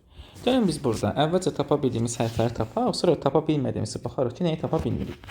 Məsələn, sona fikir versək, sonda N hərfləri var, 3 dənə N hərfləri var. O zaman biz buradan dəqiq deyə bilərik ki, N hərfinin kodu nədir? T hərfi var, D hərfi var. Yəni bunların hər birini tapa bilərik. Amma daha rahat yolla baxsaq, yalnız məsələn D hərfidir ki, ilk baxışda bunu görmək olur. D hərfi ilə başlayan söz də var, bitən söz də var. Amma məsələn P ilə bitən, Y ilə bitən və ya B və ya F ilə bitən yoxdur. Sağ tərəfə baxsaq, burada isə U hərfi ilə həm başlayan var, həm də bitən var. Onda biz dəqiqlə deyə bilərik ki, dalan sözü bu UX, MXC-dir. Fasad sözü isə bu sözdür. Ə-Y-U. Digərlərinə baxsaq, bəs digər necə fərqləndirə bilərik? Yerdə qalanlardan 3-ünün sonu N ilə bitir, 1-nin sonu T ilə bitir. Bu t ilə bitən o zaman barat sözü 100% birincidir. P, X, G, Z, C. Çünki bunlar n ilə bitdiyində bunların sonu inişi ilə bitməlidir. Yəni onlar c-lardır. Problem hardadır? Problem biz qaldıq ki, burada palan və yalan. Bunları tapa bilmirik ki, bunların hansı birincidir, hansı KX, MXC-dir, hansı da OX, MXC-dir. Yəni bunların fərqidir. Bunların fərqinə baxsaq, bəs bunları bircə fərqləndirə bilərik. Biz də bunlara baxırıq ki, birinci hərf P və Y-dan orada K və O. Yox, bunu tapa bilməyəcəm, amma ikinci hərfləri tapa bilərik. Baxın, ikinci zaten hər ikisində A-dır. Burada da A-dır, burada da A-dır. Mən də baxıram, burada da X-dir, burada da X-dir. Yəni A-lar birliyi X-dir. Sonra L-lara baxsaq, L, burada M-dir. Bunlar da eynidir. Sonra A, burada da X-dir. Və növbəti burada N, burada da C-dir. Yəni biz artıq dəqiq bildik ki, bu 4 hərfin hansıdır. Tapa bilmədiyim nədir? Burada P və Y-dan hansı K-dır, hansı O-dur. P və Y-dan K və O-nu müəyyənləşdirmək olmur ki, hansıdır. Yəni gələk mən bunlardan birini bilim ki, hansıdır. Məsələn, əgər bilsək ki, P O-la şifrələnib, avtomatik biləcəm ki, Y-də K-la şifrələnib. Yəni bunları müəyyənləşdirmək lazımdır. P, Y, K və O-dan hər hansısa biri. Yazıb ki, variantlarda hansı variantdakı məlumatın əlavə edilməsi verilmiş bütün hərflərin kodunu dəqiq müəyyən etmək üçün kifayət edər. Mən də baxıram burada A variantı yazılıb. B çoxluğuna kömək sözünün A çoxluğunda qarşılığını. Bu kömək eləyər bizə. Çünki baxın biz K hərfini bilsək ki, K hərfi hansıdır, onda hər birini tapa biləcəyik. Çünki bizdə P, Y, K və O qalmışdı. Bu bizə kömək olur. Yəni A variantı kifayətdir. Məsələn, B-də xəmir sözünü vermək istəyir. Axı bizdə xəmirin hərflərindən heç biri burada yoxdur. Sonra C-də məxfidir. Məxfiyə də baxsaq bizə lazım olan heç bir hərf yoxdur. D-də banan. Zaten biz buradakiləri bilirdik. B-nı da, A-nı da, N-nı da. Bunlar da bizim işimizə yaramaz. Həmçinin satin. Bu da bizim işimizə yaramır. Yəni bizim işimizə yarayan orada A variantıdır ki, əgər A variantı biz K-nı bilsək, artıq hər birini bilmiş olarıq. Yəni düzgün cavabımız olacaq A variantı. Növbəti 74 bu tərəzidir. Burada bəs biz hardan başlaya bilərik? 1-dən 9-a qədər ədədlərdir. Bir dənə burada sol tərəfə fikir versəz, burada C-lər eyni C-lərdir. Mən C-ləri açsam, tapacam ki, 3 dənə B bərabərdir 4 dənə A-ya. Uşaqlar 3 dənə B 4 dənə A-ya bərabərdirsə, burada gərək çarpaz qiymətlər verəsiniz. A gərək sağdakı 4-ü alsın, doğrusu B gərək sağdakı 4-ü alsın, A isə 3 alsın. Başqa versiya nə ola bilər? Bunların 2 qatları, yəni 8 və 6. Artıq 3 misillərini götürə bilmərsiniz, çünki 2 rəqəmli olacaq. Bizdə isə 1-dən 9-a qədərdir. Yəni bunu qeyd edək. 1-dən 9-a qədər 1, 2, 3, 4, 5, 6, 7, 8 və 9. Yəni artıq bildik ki, B-lərin hər biri 4-ə bərabərdir, A-lar isə 3-ə bərabərdir. Bunu isə hardan deyə bilərik? Çünki B ilə A-ya baxın, buraya yazsaz 8, buraya yazsaz 6, 14 olacaq. Axı Y 14 ola bilməz, Y maksimum 9 ola bilər. Yəni bu versiya onsuz da səhvdir. Bizim ancaq götürə biləcəyimiz versiya bu var. 4 və 3. Gəlin bunları aparaq qeyd edək. A-lar 3-ə bərabərdir, B-lər 4-ə bərabərdir. Əgər A-nın yerinə 3, B-nin yerinə 4 yazsaz, bu tərəzinin sağ tərəfi oldu 7. Burada 7-dir, o zaman 7 7-dir. Yəni bizdə 3, 4 və 7 getdi. Təbii ki, bura 7-dirsə, bura 14-dür, burada 14-dür, bura 7-dir, burada 7-dir. Yaxşı, bizim burada D-ni tapmaq üçün baxmalıyıq ki, hansıların cəm ola bilər. Bura gələrik, daha sonra bura 28-dir, burada 28-dir, daha sonra bura 14-dür. Və digər tərəfdən burada 14-dür. Və bu da 14-lər də bizdə bölünür 2 hissəyə. Sol tərəf özü 14-ə bərabərdir, burası 7. A, B filan. Bunları tapmaq lazım ki, nəyə bərabərdir? Burası 28, 28, 56-dır. Bura 28 bölünür, burada 28 bölünür.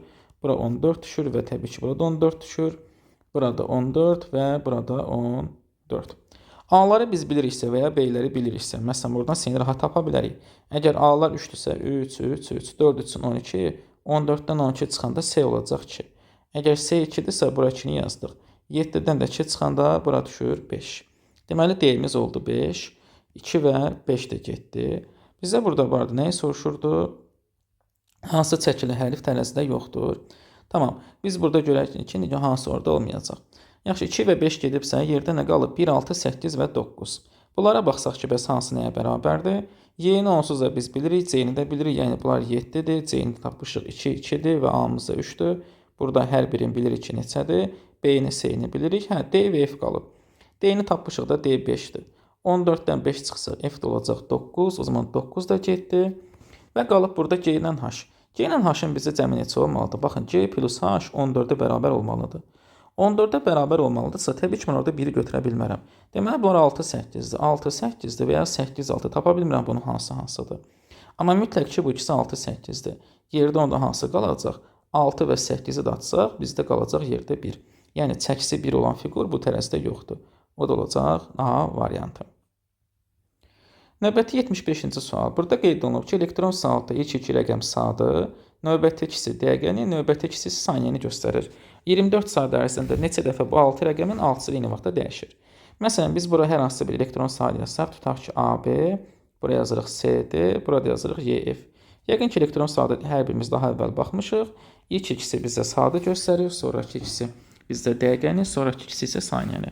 Burada isə soruşur ki, neçə dəfə bu iki rəqəm, buradakı rəqəmlər hər biri eyni anda dəyişir. Bizim günümüz 00 ilə başlayır da. Birinci elə buradan başlaya bilərik ki, biz əgər 00-dan başlasaq, görək bizdə nə vaxt 0000. Tutaq ki, buradan başladıq.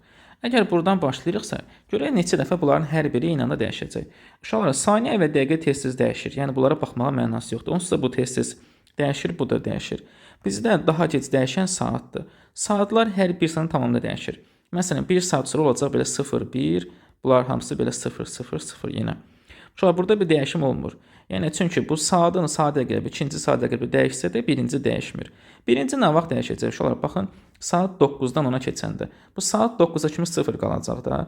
Amma burada, baxın, 09, 59, 59-dan sonra bizdə hansı saat gəlməlidir? Saat 10 olmalıdır. Saat olanda, artıq 10 olanda hər biri dəyişəcək.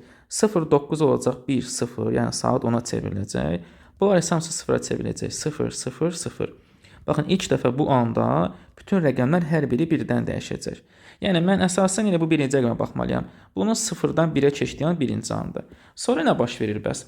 19-dan 20-yə keçəndə, yenə baxın, 19, 59, 59-dan sonra 20-0-0 gəlir axı. 19, 59, 59. Buradan sonra biz 20-0-0-a keçdikdə 20-0-0-0. Burada da bütün rəqəmlər eyni anda hamısı dəyişir. Baxın, bu 1, 2 olur.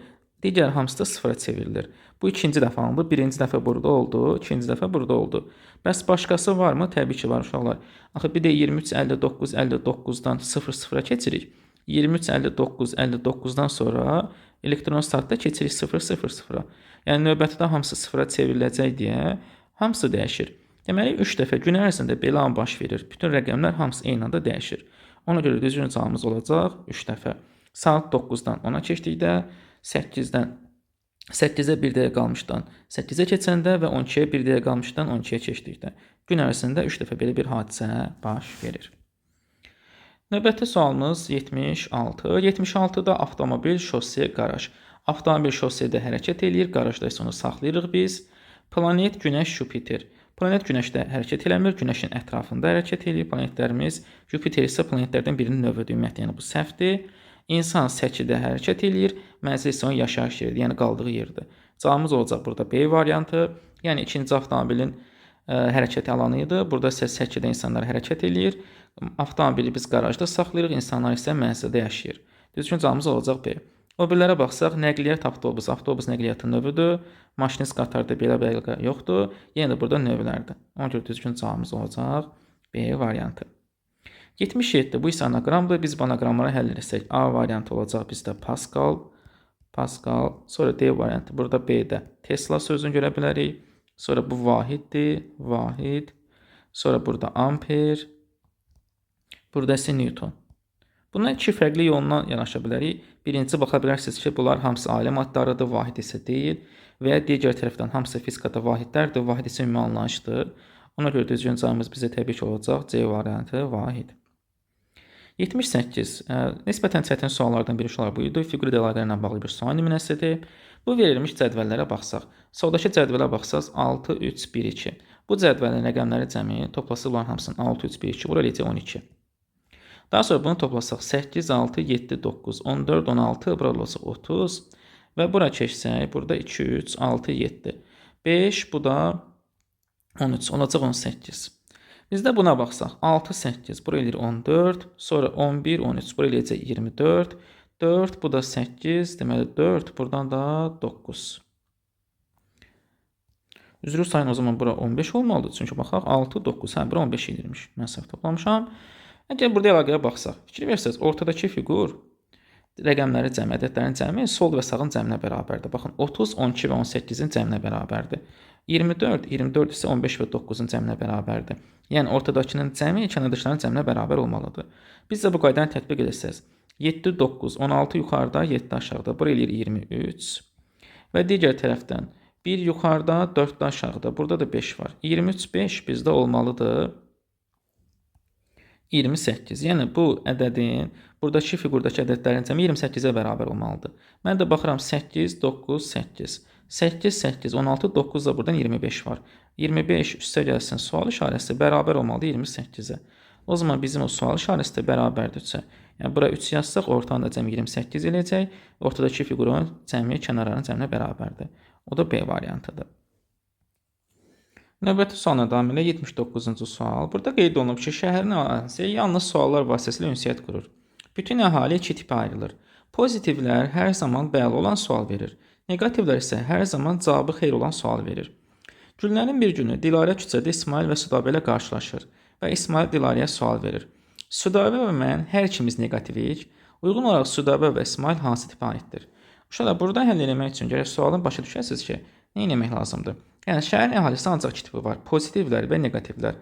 Pozitivlər elə sual verir ki, həmin sualın cavabı bəli olsun. Yəni, nə sual verirsə verək, bizim sualımızın cavabı bəli olacaq. Amma negativlərdə isə belədir. Biz nə sualı verirsə verək, bizim sualımızın cavabı xeyr olmalıdır.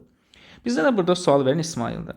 İsmail deyir ki, Dilarəyə, Südabə və mən hər ikimiz negativik. O zaman İsmailin iki dənə versiyası var da. Ya pozitiv olsun və bunun sualının cavabı bəli olsun, ya da negativ olsun, sualının cavabı xeyr olsun. Gəlin birinci halda götürək ki, İsmail pozitivdir. Yəni, İsmail bu şəhərdəki pozitivlərə aiddir. Əgər İsmail pozitivdirsə, baxaq görə İsmail pozitiv olsa, gərək bunun sualının cavabı bəli olsun. Axı, bunun sualının cavabı bəli ola bilməz. Bu nə sual verir? Südabə və mən hər ikimiz negativik. Əgər bu suala bəli cavabı versək, burada artıq ziddiyyət yaranır. İsmaili biz pozitiv götürmüşdük. Amma sualın cavabında Dilarə buna cavab bəli olaraq cavab versə, artıq burada İsmail negativ olacaq. Südabə və mən hər ikimiz negativik. Biz ona bəli cavabı versək, artıq avtomatik İsmail də negativ olmalıdır. Amma biz İsmaili pozitiv fərz eləmişdik. Deməli, bizim birinci fərziyyəmiz səhvdir. İsmail pozitiv ola bilməz. İsmail 100% negativdir. Yaxşı, ikinci fərziyyə baxsaq, əgər İsmail negativ olsa, İsmail negativ olmalıdır. Təbii ki, bunun cavabı da xeyr olmalıdır. İsmail onsuz da negativdir. İsmail negativdirsə, burada bəzi variantlar çıxa bilərik. İkinci İsmaili soruşulğun olaraq o zaman pozitiv ola bilməz. Çünki pozitiv olsa ziddiyyət yaranır, pozitiv olsa ziddiyyət yaranır. B, C və Y variantları hələ kim düzgün cavab ola bilər. Çünki İsmail negativ də ola bilər və ümumiyyətlə İsmailin hansı tipə aid olduğunu müəyyənləşdirə bilmərik. Tutaq ki, İsmail negativdir. İsmail negativdirsə, bunun sualına cavabı Dilarə xeyr olaraq verməlidir. İsmail məsələn soruşur ki, biz hər ikimiz negativik. Negativlərdə İsmaili biz negativ fərz eləmişiksə, bunun sualının cavabı xeyr olmalıdır. Əgər bunun sualının cavabı xeyirdirsə, İsmail avtomatik burada negativ oldu. Yəni İsmail biz negativ götürdük. Bəs Dilarə bu sualı niyə xeyir cavabı verə bilər ki? Dilarə ona görə buna xeyir cavabı verə bilər ki, bunların hər ikisi negativ deyil. Biri negativdir, biri isə pozitivdir. Baxın, o zaman mən burada İsmaili negativ götürmüşəmsə, baxın, İsmail xeyir cavabı aldı. İsmail sual verdi və ona xeyir cavabı verdi. Demək, İsmail negativdir. Yəni, biz bunları çıxdıq. Qaldı bizə cavabımız C və D. İsmail negativ olmalıdır. Bəs Südabə? Əgər Südabə də negativ olsaydı, təbii ki, hər ikisi negativdirsə, həm Südabə, həm də İsmail. Bunlar hər ikisi negativdirsə, Dilarə də bunlara bəli deyərdi də. Niyə xeyir desin ki? Əgər Dilarə xeyir deyibsə və İsmail negativdirsə, bu o deməkdir ki, Südabə pozitiv olduğuna görə və bu nə soruşur? Hər ikimiz negativik. Yox, bunların hər ikisi negativ deyil. İsmail negativdir, amma Südabə pozitivdir. Ona görə cavabımız olacaq burada C variantı. İsmail sual verir ki, hər ikimiz negativik. Yox, burada Dilarə də baxır, Südabə pozitiv olduğuna görə buna xeyir cavabı verir. Amma İsmail öz sualının cavabında xeyir cavabı aldığına görə İsmail özü negativdir. Südabə isə pozitiv olmalıdır ki, Dilarə buna xeyir cavabı verə bilsin. Ona görə 79-cu sualda düzgün cavabımız olacaq C variantı. Növbəti 80-ci sual. Piano dil bizdə soruşur ki, hansı uşaqlar? Dil pianonun üzərində olan ağ-qara hissələrdir. Pianoda dillər olur, sazda təbii ki, tellər olur. Bu da Y variantıdır. Növbəti 81 bir digər şifrə sualımız. Bizdə burada Maradona sözünün şifrəsini soruşur. Gəlin görün nəyi müəyyənləşdirə bilərik. Məsələn, sona baxırıq ki, sonda 2 dənə R var, 2 dənə A var. Amma K təkdir.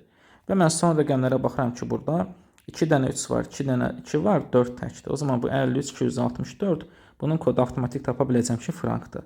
Yəni F5-dir, R3-dür və s. F5-dir, R3-dür. Daha sonra bu 2-dir, bu 6-dır, bu da 4-dür.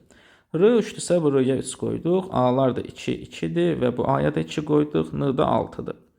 Biz buna əsasən onsuz da bəzi cavablara çıxa bilərik. Sonu 6, 2-dirsə bu getdi, sonu 6, 2-dirsə bu da getdi, bu da getdi. Və orada tək fərq hardadır? A ilə C-nin tək fərqinə baxsaz, onsuz da eyni başlayıb, axırdan 3-cü rəqəmdə birində 8-dir, birində 9-dur. Yəni O hərfinin şifrəsini tapmalıyıq. O hərfi də baxın, buradakı sözlərin heç birində yoxdur. Nə frankda, nə radarda, nayrada, dinarda, markada. Deməli, O elə bir rəqəm olmalıdır ki, onun qarşılığı. Oradakı rəqəmlər arasında bu olmasın. Əgər mən 8 götürürsəm, 8 axı burada bilməliydim. Hansısa sözün ikinci hərfidir. R-dır, A-dır, N-dır, K-dır, nədirsə, biz burada hansısa sözün ikinci, yəni bura 8 yaza bilmərsiniz. 8 olsa o hərf ola bilməz. Çünki heç bir sözün ikinci hərfində onu görə bilmirik. Deməli, bu 8 ola bilmirsə, mən buradan 8-i sildimsə, 8-i də bir cavablar arasından çıxırıq. Düzgün cavabımız olur təbii ki də C variantı. Növbəti 82, bu isə Futoşkidir. Biz burada verilmiş kiçikdir, böyükləri nəzərə almaqla və hər sətirdə, hər sütunda bir rəqəm olmaqla bunları düzməliyik. Yaxşı, bəs baxsaq ki, hardan başlaya bilərik? Yaxşı olar ki, yenə burada böyükləri və kiçikləri nəzərə alarsınız ki, hansı sətirdə ən böyük hardadır, hansı sətirdə ən kiçik hardadır. Məsələn, bu sətirləri nəzərdən keçirsək, elə birinci sətirdə ən böyük 5-in ikinci sırada olduğunu görə bilərik. Baxın, burada bu 5 ola bilməz, aşağısından balacadır. Bunlar da hər biri aşağıdan balacadır. O zaman 5 buradadır ki, 5 həm solundan, həm sağından, həm də aşağısının hər bir tərəfindən böyükdür. Yerdə qalanlara yuxarıdan aşağı baxsaq, bunlar sıraylandır. Hamısı bir-birindən balacadır. Onda mən bunlara 1, 2, 3, 4 düzməliyəm. Bura 1, bura 2, bura 3, burada 4.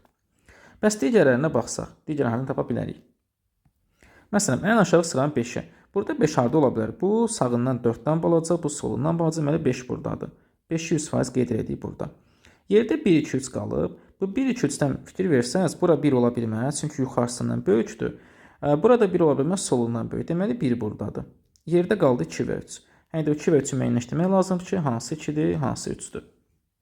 Daha sonra yuxarı sıranın 5-ini tapsaq, axı 5 ən böyük olmalıdır. Soldakı təbii ki olmaz, aşağıdan balaca, bu 3-dən balaca. Deməli 5-imiz olacaq burada. Bura 5-i qeyd edirik. Burada nə əksi idi? Burada əksi idi 2, 4 və 1. 2, 4 və 1 əksi idisə, 1 təbii ki hər bir tərəfindən balaca olmalıdır. 1 bura ola bilməz, 1 onsuz burada olmaz, 1 buradadır. 2 və 4 qalıb. 2 və 4 qalıbsa, 3-dən balacadırsa, bura 2-dir, burada 4-dür. Yaxşı, bunları da qeyd edirik. Bir yuxarı sıraya çıxsaq, burada deməli 3, 1, 3, 2, 5, 4 yazsaq, burada 3-dən 2 qalmışdı. Buna baxarıq ki, hansı 3-dür, hansı 2-dir. Yerdə qalanlara baxsaq, mən bir yuxarı sıraya çıxsam, bəs burada 5 hansı ola bilər? 5 təbii ki, burada ancaq 2-nin yanındakı ola bilər. Çünki digərləri hər biri hansı tərəfdən balacadır. 5 buradadır. Burada nə qalıb bəs? 1, 3 və 4. 1, 3, 4 qalıbsa 1 sol tərəfdə olmaz, 1 burada ola bilməz, 1 buradadır. 3 və 4-də qalıb. 1-in də 3 olmalıdır, 1 də 4 olmalıdır. Onunla tapmaq üçün yuxarı sıranın 5-inə baxsaq. Baxın, 5 əslində B ola bilərdi, amma aşağıda 5 var, bu ola bilməz. Daha sonra 5 burada ancağında sol tərəf ola bilər. 5 buradırsa, yerdə qaldı burada 2, 3 və 4. 2, 3, 4 qalıbsa 2 hər ikisindən kiçikdir. 2 buradadır. Deməli, sol tərəfinə sağ tərəfi 1, 3 olmalıdır, biri də 4 olmalıdır. İndi mən aşağı baxsam, burada bizdə qalmışdı 3 və 4. Daha aşağı sırada isə 3 və 2. 2 buradadırsa, o zaman təbii ki, D2 ola bilməz. Bura 3-dür, bu tərəf 2-dir. İndi bura 3 yazdımsa, D-nin yuxarısı bura 3 olmaz. Bura 3-dür, burada 4-dür. Və daha yuxarı sırada.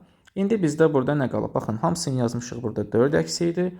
Və digər tərəfə keçsək, 4, 5, burada nə qalıb bizdə? 2, 4, 5, 3, bura 1 olmalıdır. Sonra yuxarıdan aşağı baxsaq, 1, 2, 5 var, 3 ilə 4 yoxdur, 3, 4-dən balacadır. Burada isə hər biri var, 1, 4, 5, 2 ilə 3 yoxdur. O zaman 2, 3-dən balacadır. Bizə də qeyd etmişdik ki, orada A, B, C, D-nin cəmini tapın. Əgər baxsaq, C 4-dür, B 3-dür, D də 3-dür, A isə 4-dür. Yəni biz 4 plus 3, 4 plus 3 bu cəmini tapmalıyıq. Bu da 8 plus 6 olacaq 14. Yəni B variantı. Növbəti 83 şifrəli əməllərlə bağlı bir sual nümunəsidir. Fikir versəz, A-nı 4-ə vurub, baxın, burada A-nı 4-ə vurduqda Y eləyib. Qarşıya nəsə düşməyib. Deməli, A-nı 4-ə vuranda ondan balaca bir şey eləməlidir ki, yadda qalan olmasın, 2 rəqəmlə alınmasın. A 1 ola bilər, bir də 2 ola bilər. 1-i 4-ə vurarsınız, burada 4-dən nəsə olar. 2-ni 4-ə vurarsa 8 olar. Çünki 3 yazsız artıq 12 elədi, gələ bu 6 rəqəmlə alınardı. Deməli, A və ya 1 və ya 2 olmalıdır. Təbii ki, A-da 1 ola bilməz. Niyə? Çünki baxın, bura A-ya 1 yazsaz, gələ burada da 1 olsun. 4-ü nəyəsə vurub 1 ala bilməzsə, axı 4 cütdür. Vuranda 1 almaq olmaz. Deməli, bu 100% 2-dir. Bura biz 2-ni qeyd elədik. A oldu 2, burada 2-ni yazdıq. Yaxşı, A 2-dir. Y-ni də 4-ə vuranda 2 ilə qutarmalıdır. Burada 3 ola bilər. 3 4-ün 12 edir. Bir də 8 ola bilər. 8 4-ümüzdə 32 eləyir. Bunu tapmaq üçün təbii ki, digərləri nəzərinə yetmək lazımdır ki, bu görəsən 3-dürmü, yoxsa 2-dir. Daha doğrusu 8-dir. Təbii ki, 3 ola bilməz. Çünki Y-ni götürsəz, gələ bura 3 olsun. 2-ni 4-ə vuranda 8 olmalıdır. Necə burada 3 yazasınız ki? 3 buna görə olmur. 3-ü də birliksə deyilsə, onda bu 100% 8-dir. Yaxşı, Y-ni yerinə 8 yazdım. Burada 8 yazdım. 8-i 4-ə vurdum 2, yadda 3 qalır. Deməli, yadda 3 qaldı. Daha sonra D-ni 4-ə vurub üstə 3 gələndə B-ilə bir şey olmalıdır. Amma burada bir şey diqqətli olaq. Yəni, B-nin qiymətini sol tərəfdən baxaq. Baxın, bu B ilə bir şey olmalıdır ki, B-ni 4-ə vuranda yadda bir şey qalmasın. Çünki yadda bir şey qalsa, biz D-ni yazsaq, yadda qalanı bunun üzərinə əlavə etməliydik. Amma baxıram ki, bu 8-dir. Baxın, 2 vur 4-də yadda qalan yoxdur. Elə 8-i yazmışıq. Deməli, B-ni vuranda yadda bir şey qalmayıb ki, burada mən aparıb bunu yaza bilmişəm. O zaman bizdə burada B-nin qiyməti yadda qalmayan bir şey olmalıdır. 4-ə vurum, amma yadda qalmasın. Bu da nə ola bilər? 0 ola bilər, bir də 1 ola bilər. 0-ı versəz yadda bir şey qalmaz, bu normal haldır, bir də 1 ola bilər. 0 bəs niyə olmur? Bura 0-ı yazsaz, gərək D-ni 4-ə vuranda 7 ilə qutarsın ki, 7 üstə 0 eləsin. Axı D-ni 4-ə vuranda 7 ilə bitə bilməz. D-ni ümumiyyətlə 4-ü niyə vursan təklə bitə bilməz. Onda biz başa düşürük ki, B 100% 1-dir ki, 1-i 4-ə vurmuşam, burada yadda qalan getməyibdir bunun üstünə, bura 1-dir. Və burada da 1 almaq üçün mən bura B-nin yerinə 1 yazıramsa, deməli, normalda D-ni 4-ə vuranda 8 ilə qutarır ki, D vur 4, 8 ilə bitməlidir ki, üstə 3-ü gələk və bu 1 ilə qutarsın. Deməli, D-miz 7-dir də, 7-ni 4-ə vuranda 28 eləyir. 28-in üstünə bu 3-ü gələndə 31-lik yenə yadda 3 qalır. Yəni, yadda yenə 3 qaldı. Yaxşı, D də 7-dirsə, buna da 7-sini qeyd elədik. O ki, qaldı S-yə. S ilə bir şey olmalıdır ki, baxın, burada 1-i 4-ə vurmuşam, bura 7 yazmışam. Normalda bu 4 elir. Deməli, yadda 3 qalmalıdır. S-ni 4-ə vuranda yadda 3 qalmalıdır və üstünə 3 gələndə özü ilə bitməlidir. Baxın, burada S vur 4, S vur 4. Yadda bizdə 3 qalıb, baxın, plus 3. Və yenə gedib bu S ilə bitib. Və yadda 3 qalmalıdır. 30 neçəsi olmalıdır. Çünki 30 neçə olmalıdır ki, 3 də geçsin burada 7-nin üstünə. 8 ola bilərdi. 8-i zaten vermişik. Bu 9 ola bilər. Baxın, həqiqətən də baxsanız, 9 vur 4, 36 üstə 39. S yenə özünə bitir. Yəni, mən burada 9 yazsam, 9-u 4-ə vururam, 36, 3 də oradan qədər 39 olur. Həmçinin yadda 3 qalır. 1-i 4-ə vururam, 4, 4 üstə 3, 7 edir. 2, 4-ün də 8. Baxın, buradakı hamısını gəlin bir-bir vuraq. 8-i 4-ə vurduq, 2, 3 yadda. 7-ni 4-ə vurdum, 28, yadda 3-lə 1, yenə 3 yadda. 9, 4-ün 36, 3 yaddan 39, yadda 3. 1-i 4-ə vurduq, 4, yadda 3-lə 7, 2-ni 4-ə vurduq, 8. Hər biri düzdür. Toplasaq bəs, A 2-dir, daha sonra B 1-dir, 2 plus 1 plus, C 9-dur, D 7-dir, Y də 8-dir. Bunları topladıqda 24 buradan, 3 də buradan 27 eləyəcək. Deməli, düzgün cavabımız olacaq 27. Onun da üzərini qeyd eləmişik, cavabımız olacaq A variantı. Bu deməli oldu 83. Növbəti baxaq 84-cü suala. 84-cü sualda isə burada fiqurların kəsişməsinə baxmalıyıq. Fikir verin, fiqurların hamısı tərəfləri müxtəlifdir. O zaman biz burada fiqurların tərəfləri nəzərə almalıyıq. Baxın, burada 6 tərəfli fiqur var, burada 4 tərəfli fiqur var. Burada isə 4 tərəfli və 6 tərəfli. Bunların birləşməsində isə 5 tərəfli, 5 tərəfli, bunlar da hər biri 5 tərəflidir. Daha sonra bu 4 tərəflidir. Burada isə 6, 4 və 4 verib. Bu isə 6 tərəflidir. Cavabda isə bizə 3 tərəfli, 3 tərəfli, 4 tərəfli, nə bilim, burada 6 tərəfli, 5 tərəfli, 5 tərəfli verib. Uşaqlar, sualın həll qaydasını əslində görmək olardı. Nədir qaydası? Bu kəsişmədə olan fiqurların tərəfləri cəmi bizdə digər fiqurların tərəfləri cəminə bərabərdir. Məsələn, baxın, 6 üstə 4 bura 10 eləyir axı, bura olur 10. Həmçinin burada 6 üstə 4 10. 10, 10, toplam bu 20 tərəflidir. 10, 10, 20 tərəfli. Burada 20 almaq üçün 5 burada var, 5 burada var, 5 burada, 5 burada, 4, 5-in 20. Baxın, burada 6 var. Bunlar ikisi birdə 16 eləyir. Bura baxaq, 6, 5, 5, 16 eləyir. Deməli, bizdə sol tərəfdəki 2 fiqurun cəmi və buradakı 2 fiqurun cəmi bunların cəminə bərabər olmalıdır. Bu da baxıram, bu 4 tərəfli, 3 tərəfli. Burada toplam 7 tərəf var. Bu da 4 tərəfli, bu da 3 tərəfli. Burada da 7 tərəf var. 7, 7, bura 14 tərəfli olmalıdır. Variantlara baxaq görə hansı belədir? 3, 4, 5, bu yox 12 eləyir. Daha sonra 5, 5, 3, bu 13 eləyir. Sonra 6, 6, bu 12 eləyir. Bu da olmaz. Bu da 5, 5, çoxdur, 15 eləyir. Deməli, cavabımız D variantı. Çünki D-də baxın, 5, 5, bu da 4 olacaq. 14 tərəfli D variantı. Növbəti situasiyanı davam eləyək. 85-87-ci sual. Bir saniyə burada bunlar yazmaq üçün bir yer qeyd eləyək. Qeyd olunub ki, burada 2026-cı ildə Parisdə keçiriləcək Olimpiya oyunlarında millətləri türk, azərbaycanlı, daha sonra Çex və hansı millətlərdə İspaniya, ingilis olan 5 idmançı iştirak edəcək. Onların yaşlarını qeyd edilib 22, 23, 24, 25 və 26-dır. Və idman növlərin futbol, güləş, taekvondo, voleybol və boks. Yaxşı, gəlin əvvəlcə biz bunları qeyd eləyək. Millətlərin, daha sonra yaşların və hansı idman növüdür. Ondan sonrasına baxarıq. Deməli, mən yuxarı sırada milliyyətləri yazacağam. Ondan sonra bunların yaşlarını yazarıq. Aşağı sırada isə hansı idman növü olduğu. Və bizdə 5 şəxsin məlumatları qeyd olunub. Onları 5 yerə bölmək lazımdır. Bir tapdaca qeyd edərək ki, hansı şəxs milliyyəti nədir və yaşı nədir. Tamam, bura olsun birinci şəxsin məlumatları üçün yer. Bura ikinci şəxs. Bura üçüncü şəxs. Bunu da bir dəfə bölsək, dördüncü və beşinci şəxslərin yeri. Yazım ki, burada fərdi idman növlərində mübarizə aparanların yaşları cəmi 73-ə bərabərdir. Buna hələ ki, gələk bu qalsın. İngilis yaşı ən böyük olan idmançıdır. Artıq biz bildik. Milliyyəti ingilis olan yaş cəmi böyükdür. Yaş cəmi böyük olansa, baxın 26-dır. Onda 100% bura 26-dır. Yaşı eləcə 26. Daha sonra o taekvondo və boksla məşğul olmur. Hə, burada taekvondo və boks ola bilməz. Taekvondo və boksla məşğul olmur. Milliyyəti ilə mübarizə apardığı idman növünün baş hərfləri üst-üstə düşən idmançı. Yəni, milliyyəti nədirsə, bunun ilk hərfi eyni şey olmalıdır. Baxın, İspaniya, İngilis hər ikisi i ilə başlayır. I ilə başlayan idman növü yoxdur. Azərbaycanın A-dır. A-da yoxdur. Futbol, güləş, taekvondo, voleybol və boks. Çexdə, Çığda o da yoxdur. Əgər eyni hərfdirsə, bu türklə taekvondodur. Deməli, milliyyəti türk olan taekvondo idman ilə məşğuldur. Türk taekvondodur. Taekvondo. Və bunun yaşı ən kiçik olandır. Ən kiçik olan isə təbii ki, 22-dir. Növbətdə qeyd olunub ki, voleybolla məşğul olan Çexiyalıdır və o daha böyükdür futbolçudan.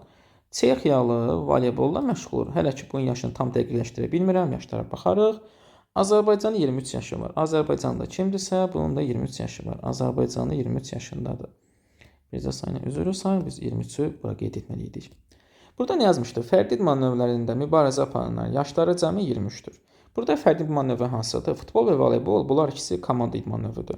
Əgər fərdi idman növü deyirsə, fərdi idman növü burada təbii ki, güləşdir, taekvondodur və boksdur. Bu üçünün yaşları cəmi 73 olmalıdır. Mən də bilirəm ki, bunlardan taekvondo zaten 22-dir. 73-dən 22 çıxsam, mən avtomatik deyə bilərəm ki, güləşlə boksun cəmi, güləş plus boks, bunların ikisinin yaşları cəmi 73 çıx bərabərdir 22. O da olacaq 51. Yəni, bu iki idman növünün yaşları cəmi 51 olmalıdır. Yaşları cəmi 51 olan nə var burada? Baxıram, 51-ə bərabər olan ancaq 25-26 var. Başqa hansısa ikisinin cəmi 51 elə bilməz. Deməli, bu ikisində 51-dir. Bu 25-26. Yəni, güləşlə boks üçün 25 və 26 qalır. Əgər bunlar 25-26-dırsa, zaten 22-ni bilirik taekvondodadır. Futbolla, voleybola, idman növlərinə nə qalır? Yəni, komanda şəklində oynananlara 23 və 24. Və biz bilirdik ki, voleybolla məşğul olan Çex futbolçudan daha böyükdür. O zaman biz avtomatik deyə bilərik ki, voleybolla məşğul olan 24 yaşı var, futbolla məşğul olan da 23 yaşı var. Axı, komanda idman növlərinin 24 və 23 qaldır. Voleybolla məşğul olan, futbolla məşğul olan daha böyükdürsə, onda voleybolla məşğul olan kimsə bunun 24 yaşı, futbolçunun isə 23 yaşı var. Deməli, voleybol 24 olmalıdır. Çexiya voleybol qoyduq. Sonra Azərbaycan 23 futbol, o zaman o buradadır, 23 yaşındadır, bu futbolla məşğul olur. Və daha sonra digər idman növləri. İspan qalıb bizdə. İspan və İspanın yaşı 26, 22, 24, 23, 28, İspanın 25 yaşı olmalıdır. İdman növlərində isə güləş və boks qalıb. Axı, İngilis boks və taekvondoda deyildi. Onda boks qalır İspana və burada, əgər boksu qeyd etdiksə, güləş qalır. İspan da olmalıdır, güləş. Yaxşı, bizdən bəs nəyə soruşur? Boksçunun milliyyəti nədir və neçə yaşı var? Boksçu, baxın, bizdə İspandır, o buradadır. İspandır və 25 yaşı var. İspan 25 Y variantı. Güləşçinin yaşını və milliyyətini müəyyən edin. Güləşçinin yaşı 26-dır, milliyyəti də ingilisdir. İngilis 26, bu D variantıdır. Çexiyalı və İngilisin yaşları cəmin tapın. Çexiyalıya baxın 24 yaşı var, ingilisində 26 yaşı var. 24 üstə 26. 24 plus 26 bu da olacaq 50 yaşında, yəni C variantı. Növbəti situasiya sonuna davam edək. Gəlin keçək 88 və 90-a. Burada isə qeyd olunub ki, imtahanda iştirak edən A, B, C, D, E, F tələbələri müxtəlif vaxtlarda imtahanı tərk edirlər. İmtahan balları qeyd olunub və imtahan balları ilə bağlı bizə məlumatlar verilib. Gəlin burada imtahanı tərk etmə sırasını qeyd edək. Tutaq ki, imtahanı bu birinci tərk edən şəxs olsun. Daha sonra imtahanı ikinci tərk edən şəxs, üçüncü tərk edən şəxs, dördüncü, beşinci və altıncı tərk edən şəxs. Bunları da bölsək, yəni bunların biz şəxslərin kimliyini biləcək ki, A-dır, B-dir, hansıdır və neçə bal topladıqlarını. Onları da burada qeyd edirik. A, B, C, D, E, F-in hansı neçə bal toplayıb, bunlarla bağlı məlumatları da qarşısına yazarıq. Deməli, bu sıra olsun elə bunların tərk etmə sırası. Yuxarıda yazarıq bunların kimliyin, aşağıda isə topladıqları balları. Görək nə qeyd olunub burada. Yazılıb ki, imtahandan sonuncu çıxan tələbənin topladığı bal F-in topladığı baldan 2 dəfə çoxdur. Sonuncu kim çıxıbsa, bu sonuncunun balı bərabərdir 2 vurulsun F-in balına. Daha sonra qeyd olunub ki, B imtahanı 5-ci tərk edib, 5-ci tərk edən B-dir və onun topladığı bal C-dən 12 bal çoxdur. B-dən C-dən 12 bal çox olmalıdır, C plus 12-dir. Və digər tərəfdən A, F-in ardınca imtahanı tərk edib, A, F-in ardınca imtahanı tərk edib və o birinci tərk edən D-dən, yəni D-dən 2 dəfə çox bal toplayıb. Deməli, A da bərabərdir 2 vurulsun D-yə. Uşaqlar, mən görürəm ki, burada bu verilmiş tələbələrdən 4-dən ikisi biri o birindən 2 dəfə çoxdur. Yəni, sonuncunun balı F-dən 2 dəfə çoxdur, A-nın da balı D-dən 2 dəfə çoxdur. Biri o birindən 2 dəfə çox olan versiya hansı var? 43-dən 86 var. 43 86-dan, daha sonra 86 43-dən 2 dəfə çoxdur və 45 90 var. 90 da 45-dən 2 dəfə çoxdur. Mən artıq bildim ki, biri o birindən 2 dəfə çox deyirsə bunlardır. Yəni, bunlar B ola bilməz. Əslində, B C-dən 12 bal çoxdursa, 62 74 olardı. Bir də 74 86 olardı. Axı 86 ola bilməz. 86-nı mən əgər burada B-yə versəm, bu B olsa, onda 43 olan qalacaq. Yəni, orada biz bildik ki, 2 dənəsi bir o birindən 2 dəfə çox olmalıdır. B-yə 86 yazsam, bu artıq düz gəlməyəcək. Deməli, B 86 ola bilməz. B 86 ola bilməzsə, bu B ilə C-yə bunlar qalır. 62 74. Deməli, B-nin balı artıq mən dəqiqlə deyə bilərəm ki, B-nin balı 74-dür ki, bu balı 62 olan C-dən 12 bal çoxdur. Bunun balı 74-dür, bunun balı 62-dir. Amma qalanların balını tapmaq olmur. Çünki orada A D-dən 2 dəfə çoxdur, F də sonuncudan 2 dəfə azdır. Bunlar deyə bilmirik ki, hansı hansıdır. Yaxşı, suallara baxaq. 88-də soruşur ki, hansı mütləq səhvdir? A variantı B 74 bal toplayıb, bu ilə düzdür. A imtahanı 4-cü tərk edib. Uşaqlar, bunu bilmirik. Yəni, ola bilər də 4-cü tərk eləsin. F burada tərk eləsin, A da burada. Bu bir sıxıntı deyil. Çünki A F-in ardınca idi. Yəni, bunu bilmirik, bu ola bilər. F D-nin ardınca, bu da ola bilər. F-i bura qoyun, A-nı bura qoyun. Burada da bir sıxıntı olmaz. Bu da ola bilir. C imtahanı 3-cü tərk edib. Yox, uşaqlar, C imtahanı 3-cü tərk eləyə bilməz. Niyə? Çünki mən C-ni bura qoysam, A ilə F A-nın ardınca olmalıdır. Bu F A-nın ardınca bunlar necə tərk edəcəklər? Baxın, bunları heç cür yerləşdirə bilmirik. Bunlar ardıcıl gəlməlidir. A F-in ardınca heç yerə qoya bilmirik. 2, 4, 6 qalıb, necə qoyuruqsa ardıcıl olmur bunlar. Ona görə də bu mütləq səhvdir. Yəni, düzgün cavabımız olacaq D variantı. 89-da soruşur ki, neçə nəfər tələbənin topladığı bal dəqiq məlumdur. Biz yalnızca B ilə C-ni bildik. B 74 baldır, C-ni də bilməsək də hardadır. Amma onu da bildik ki, C-də 62 bal yığıb. Yəni, B-nin 74 olması bilinir, bir də C-nin 62 olması bilinir. Digər 4-də bir o birə 2 dəfə çoxdur, amma bilmirəm hansıdır. Olacaq bu B variantı. Və 90-cı sual.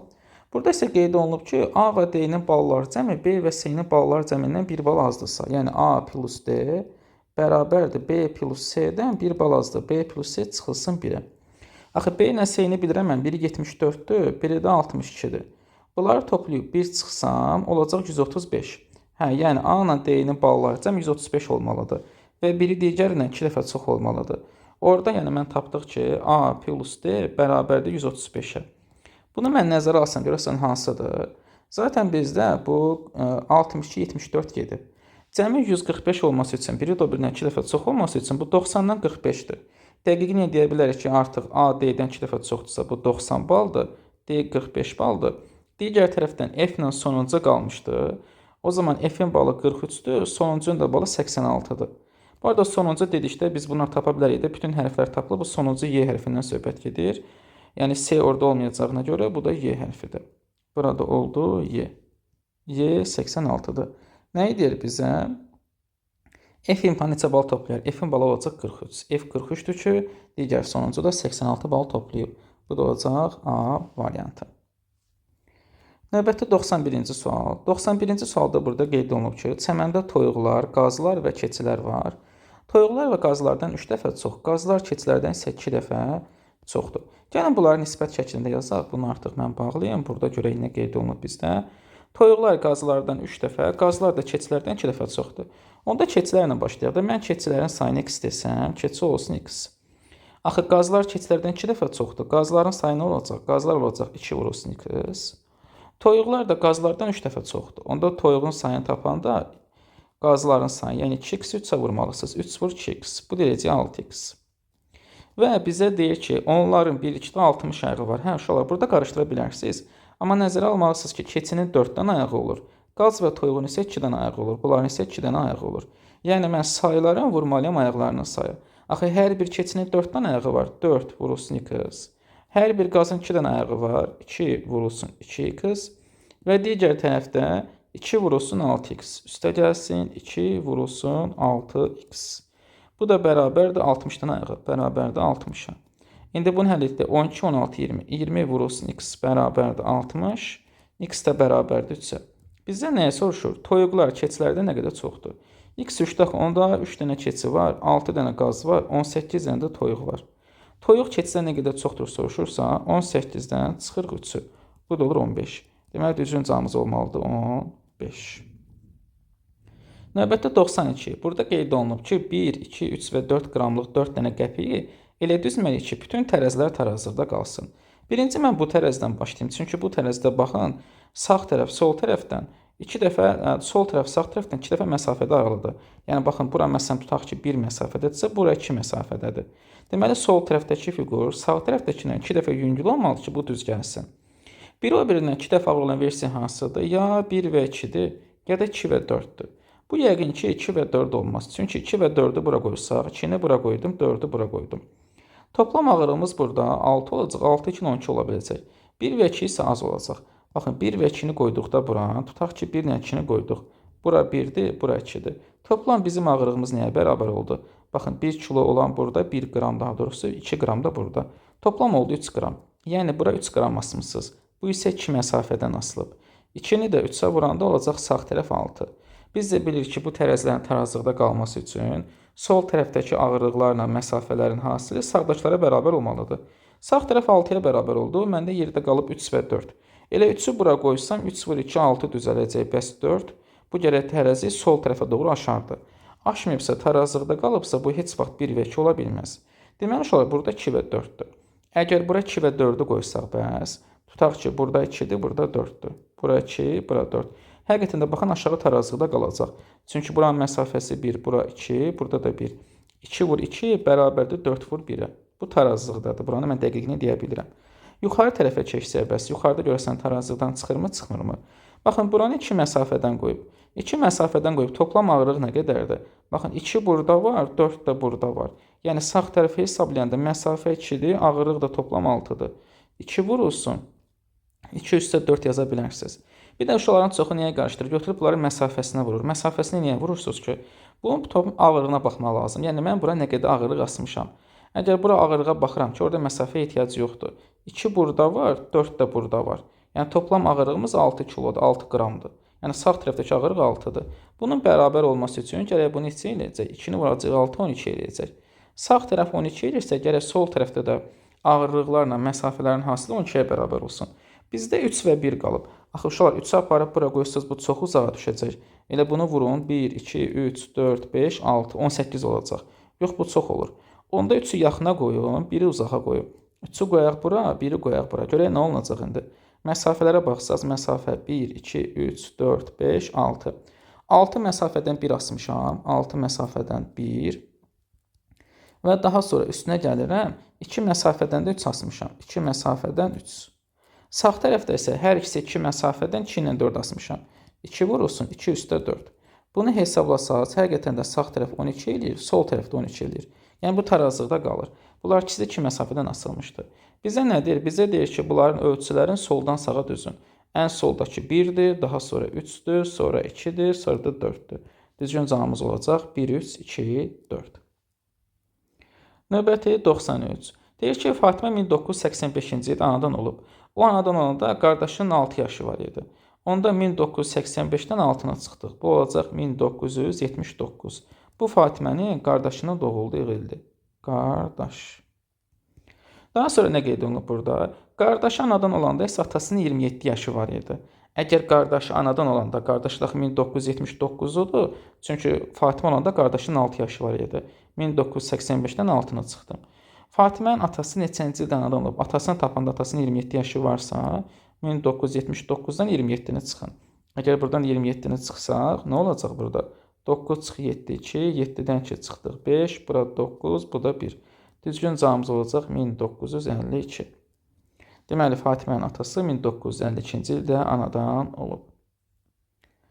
Növbəti 94-cü sual. Burada isə qeyd olunub ki, 5-ci sinifdə oxuyan 12 şagird oturacalar şəkildəki nömrələnmiş bir mikroavtobusdan məktəbə qayıdacaqlar.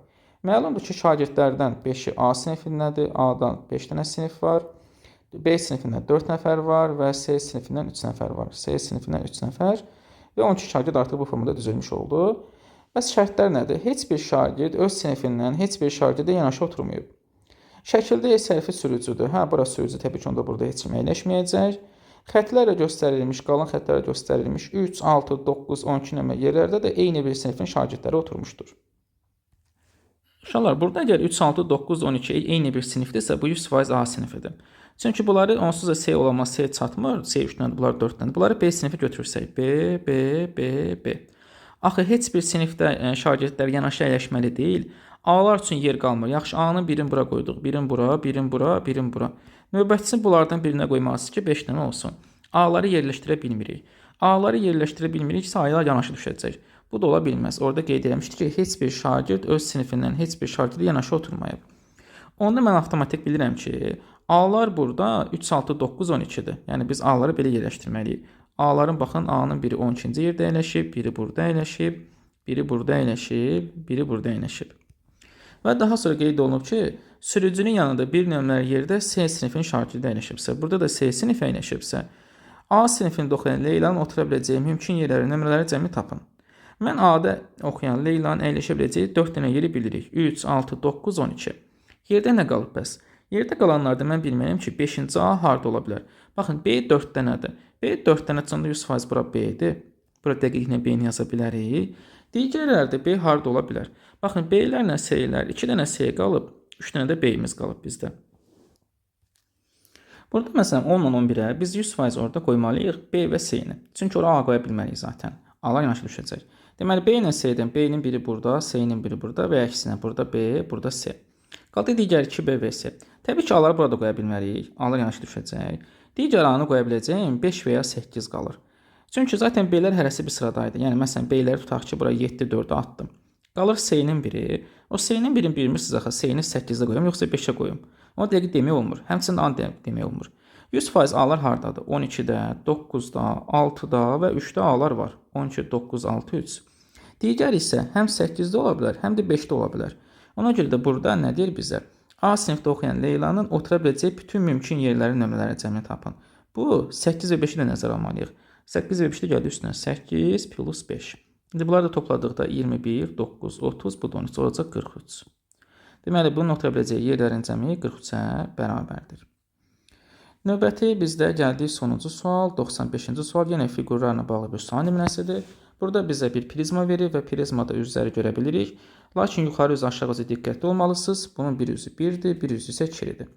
Görək indi burada hansı şəkillər, hansı açılışa uyğundur. Həmişə nəzərə almalısınız burada prizma üzərində ardıcıllığı. Şəkildə açılış formasında ardıcılığı necə görürsünüzsə, yığılış formasına eyni olmalıdır.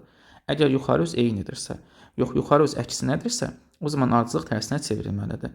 Məsələn, tutaq ki, bunları nömrələsək, bu 1, 2, 3, 4, 5 və 6 üzü olsa, bu əgər yuxarıda bir üzün görürsə elə bu sırayla olmalıdır. Yox, yuxarıda 2 üzü olsa artıq belə olacaq. 6, 5, 4, 3, 2, 1. Çünki hamısı tərsinə çevriləcək.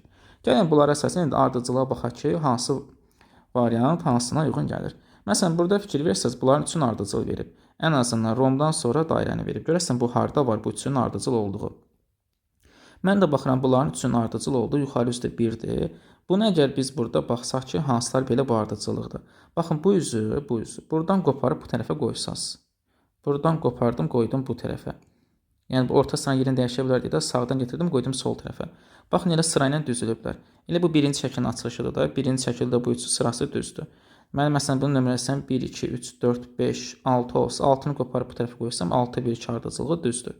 Deməli burada qeyd edirik 1-ə uyğundur, 2-yə uyğundur, 3-ə uyğundur. 1-ə uyğun olanlar arasında A da var. A-nı bildik. Hələ ki yuxarısı 1 olanlara baxaq. Biri də burada var. Burada baxsaz romb dairə x. Mən bu ardıcıl axtarmıram ki, romdan sonra dairə olsun, sonra da x olsun. Romb dairə x ilə bu da baxın A variantındadır. Baxın bu birinci şəkildə romb dairə x. Birinci şəkildə bunlar üçü ardıcıldır. Burada da baxıram ki, həmin ardıcıllıqlandır. Deməli 1-ə uyğundur A-la D. Hər ikisi bunlar 1-ə uyğun gedirmiş. İndi yuxarısı 2 olanlara baxırıqsa, baxın yerdə qalanların yuxarısı 2-dir. Onda hər birində tərs ardıcıllıq olmalıdır. Ardıcıllıqlar tərsinə. Məsələn, rombdur 4 nöqtədir və x-dir. Mən baxıram ki, bunların birinci şəkildə bunların tərsinin ardıcıllığı belə deyil. Rombdan sonra günəş gəlməlidir.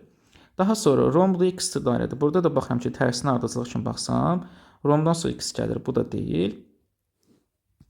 Amma üçüncüyə baxın, burada ardıcılığımız necədir? Rombdur 4 nöqtədir, sonra x-dir. Axı biz bunu 200-ün götürürsə ardıcıllıq tərsinə olmalıdır. Burada da fikir verin, tərsinə ardıcılığı verib. X 4 nöqtə sonra günəş.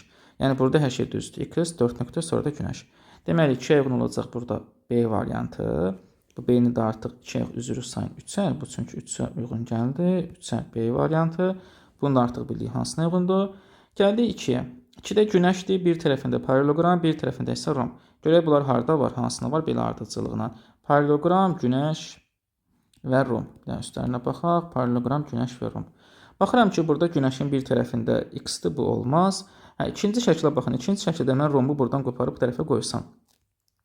Normalda bunun ardıcılığı romb, günəş, paralleloqramdır. Axı biz yenə tərsinə çevirmişik. Yuxarıdakı ilə tərs sırayına baxmalıyıq. Tərs sırayına baxsam paralleloqram, günəş, romb.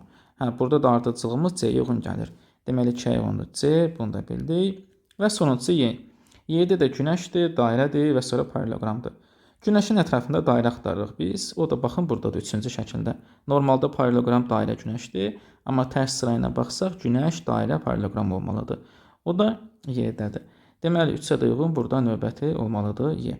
Beləliklə biz müəyyənləşdirdik ki, biri A-na D uyğun gəlir. 2-nin açılışına uyğun olan, 2 açılışa uyğun olan C-dir. 3-ə uyğun olansa B-nin Y-dir. Belə əziz tələbələr, növbəti sınavımızın sonuna gəldik. Növbəti izahlarda görüşənədək hər birinizə uğurlar arzu edirəm.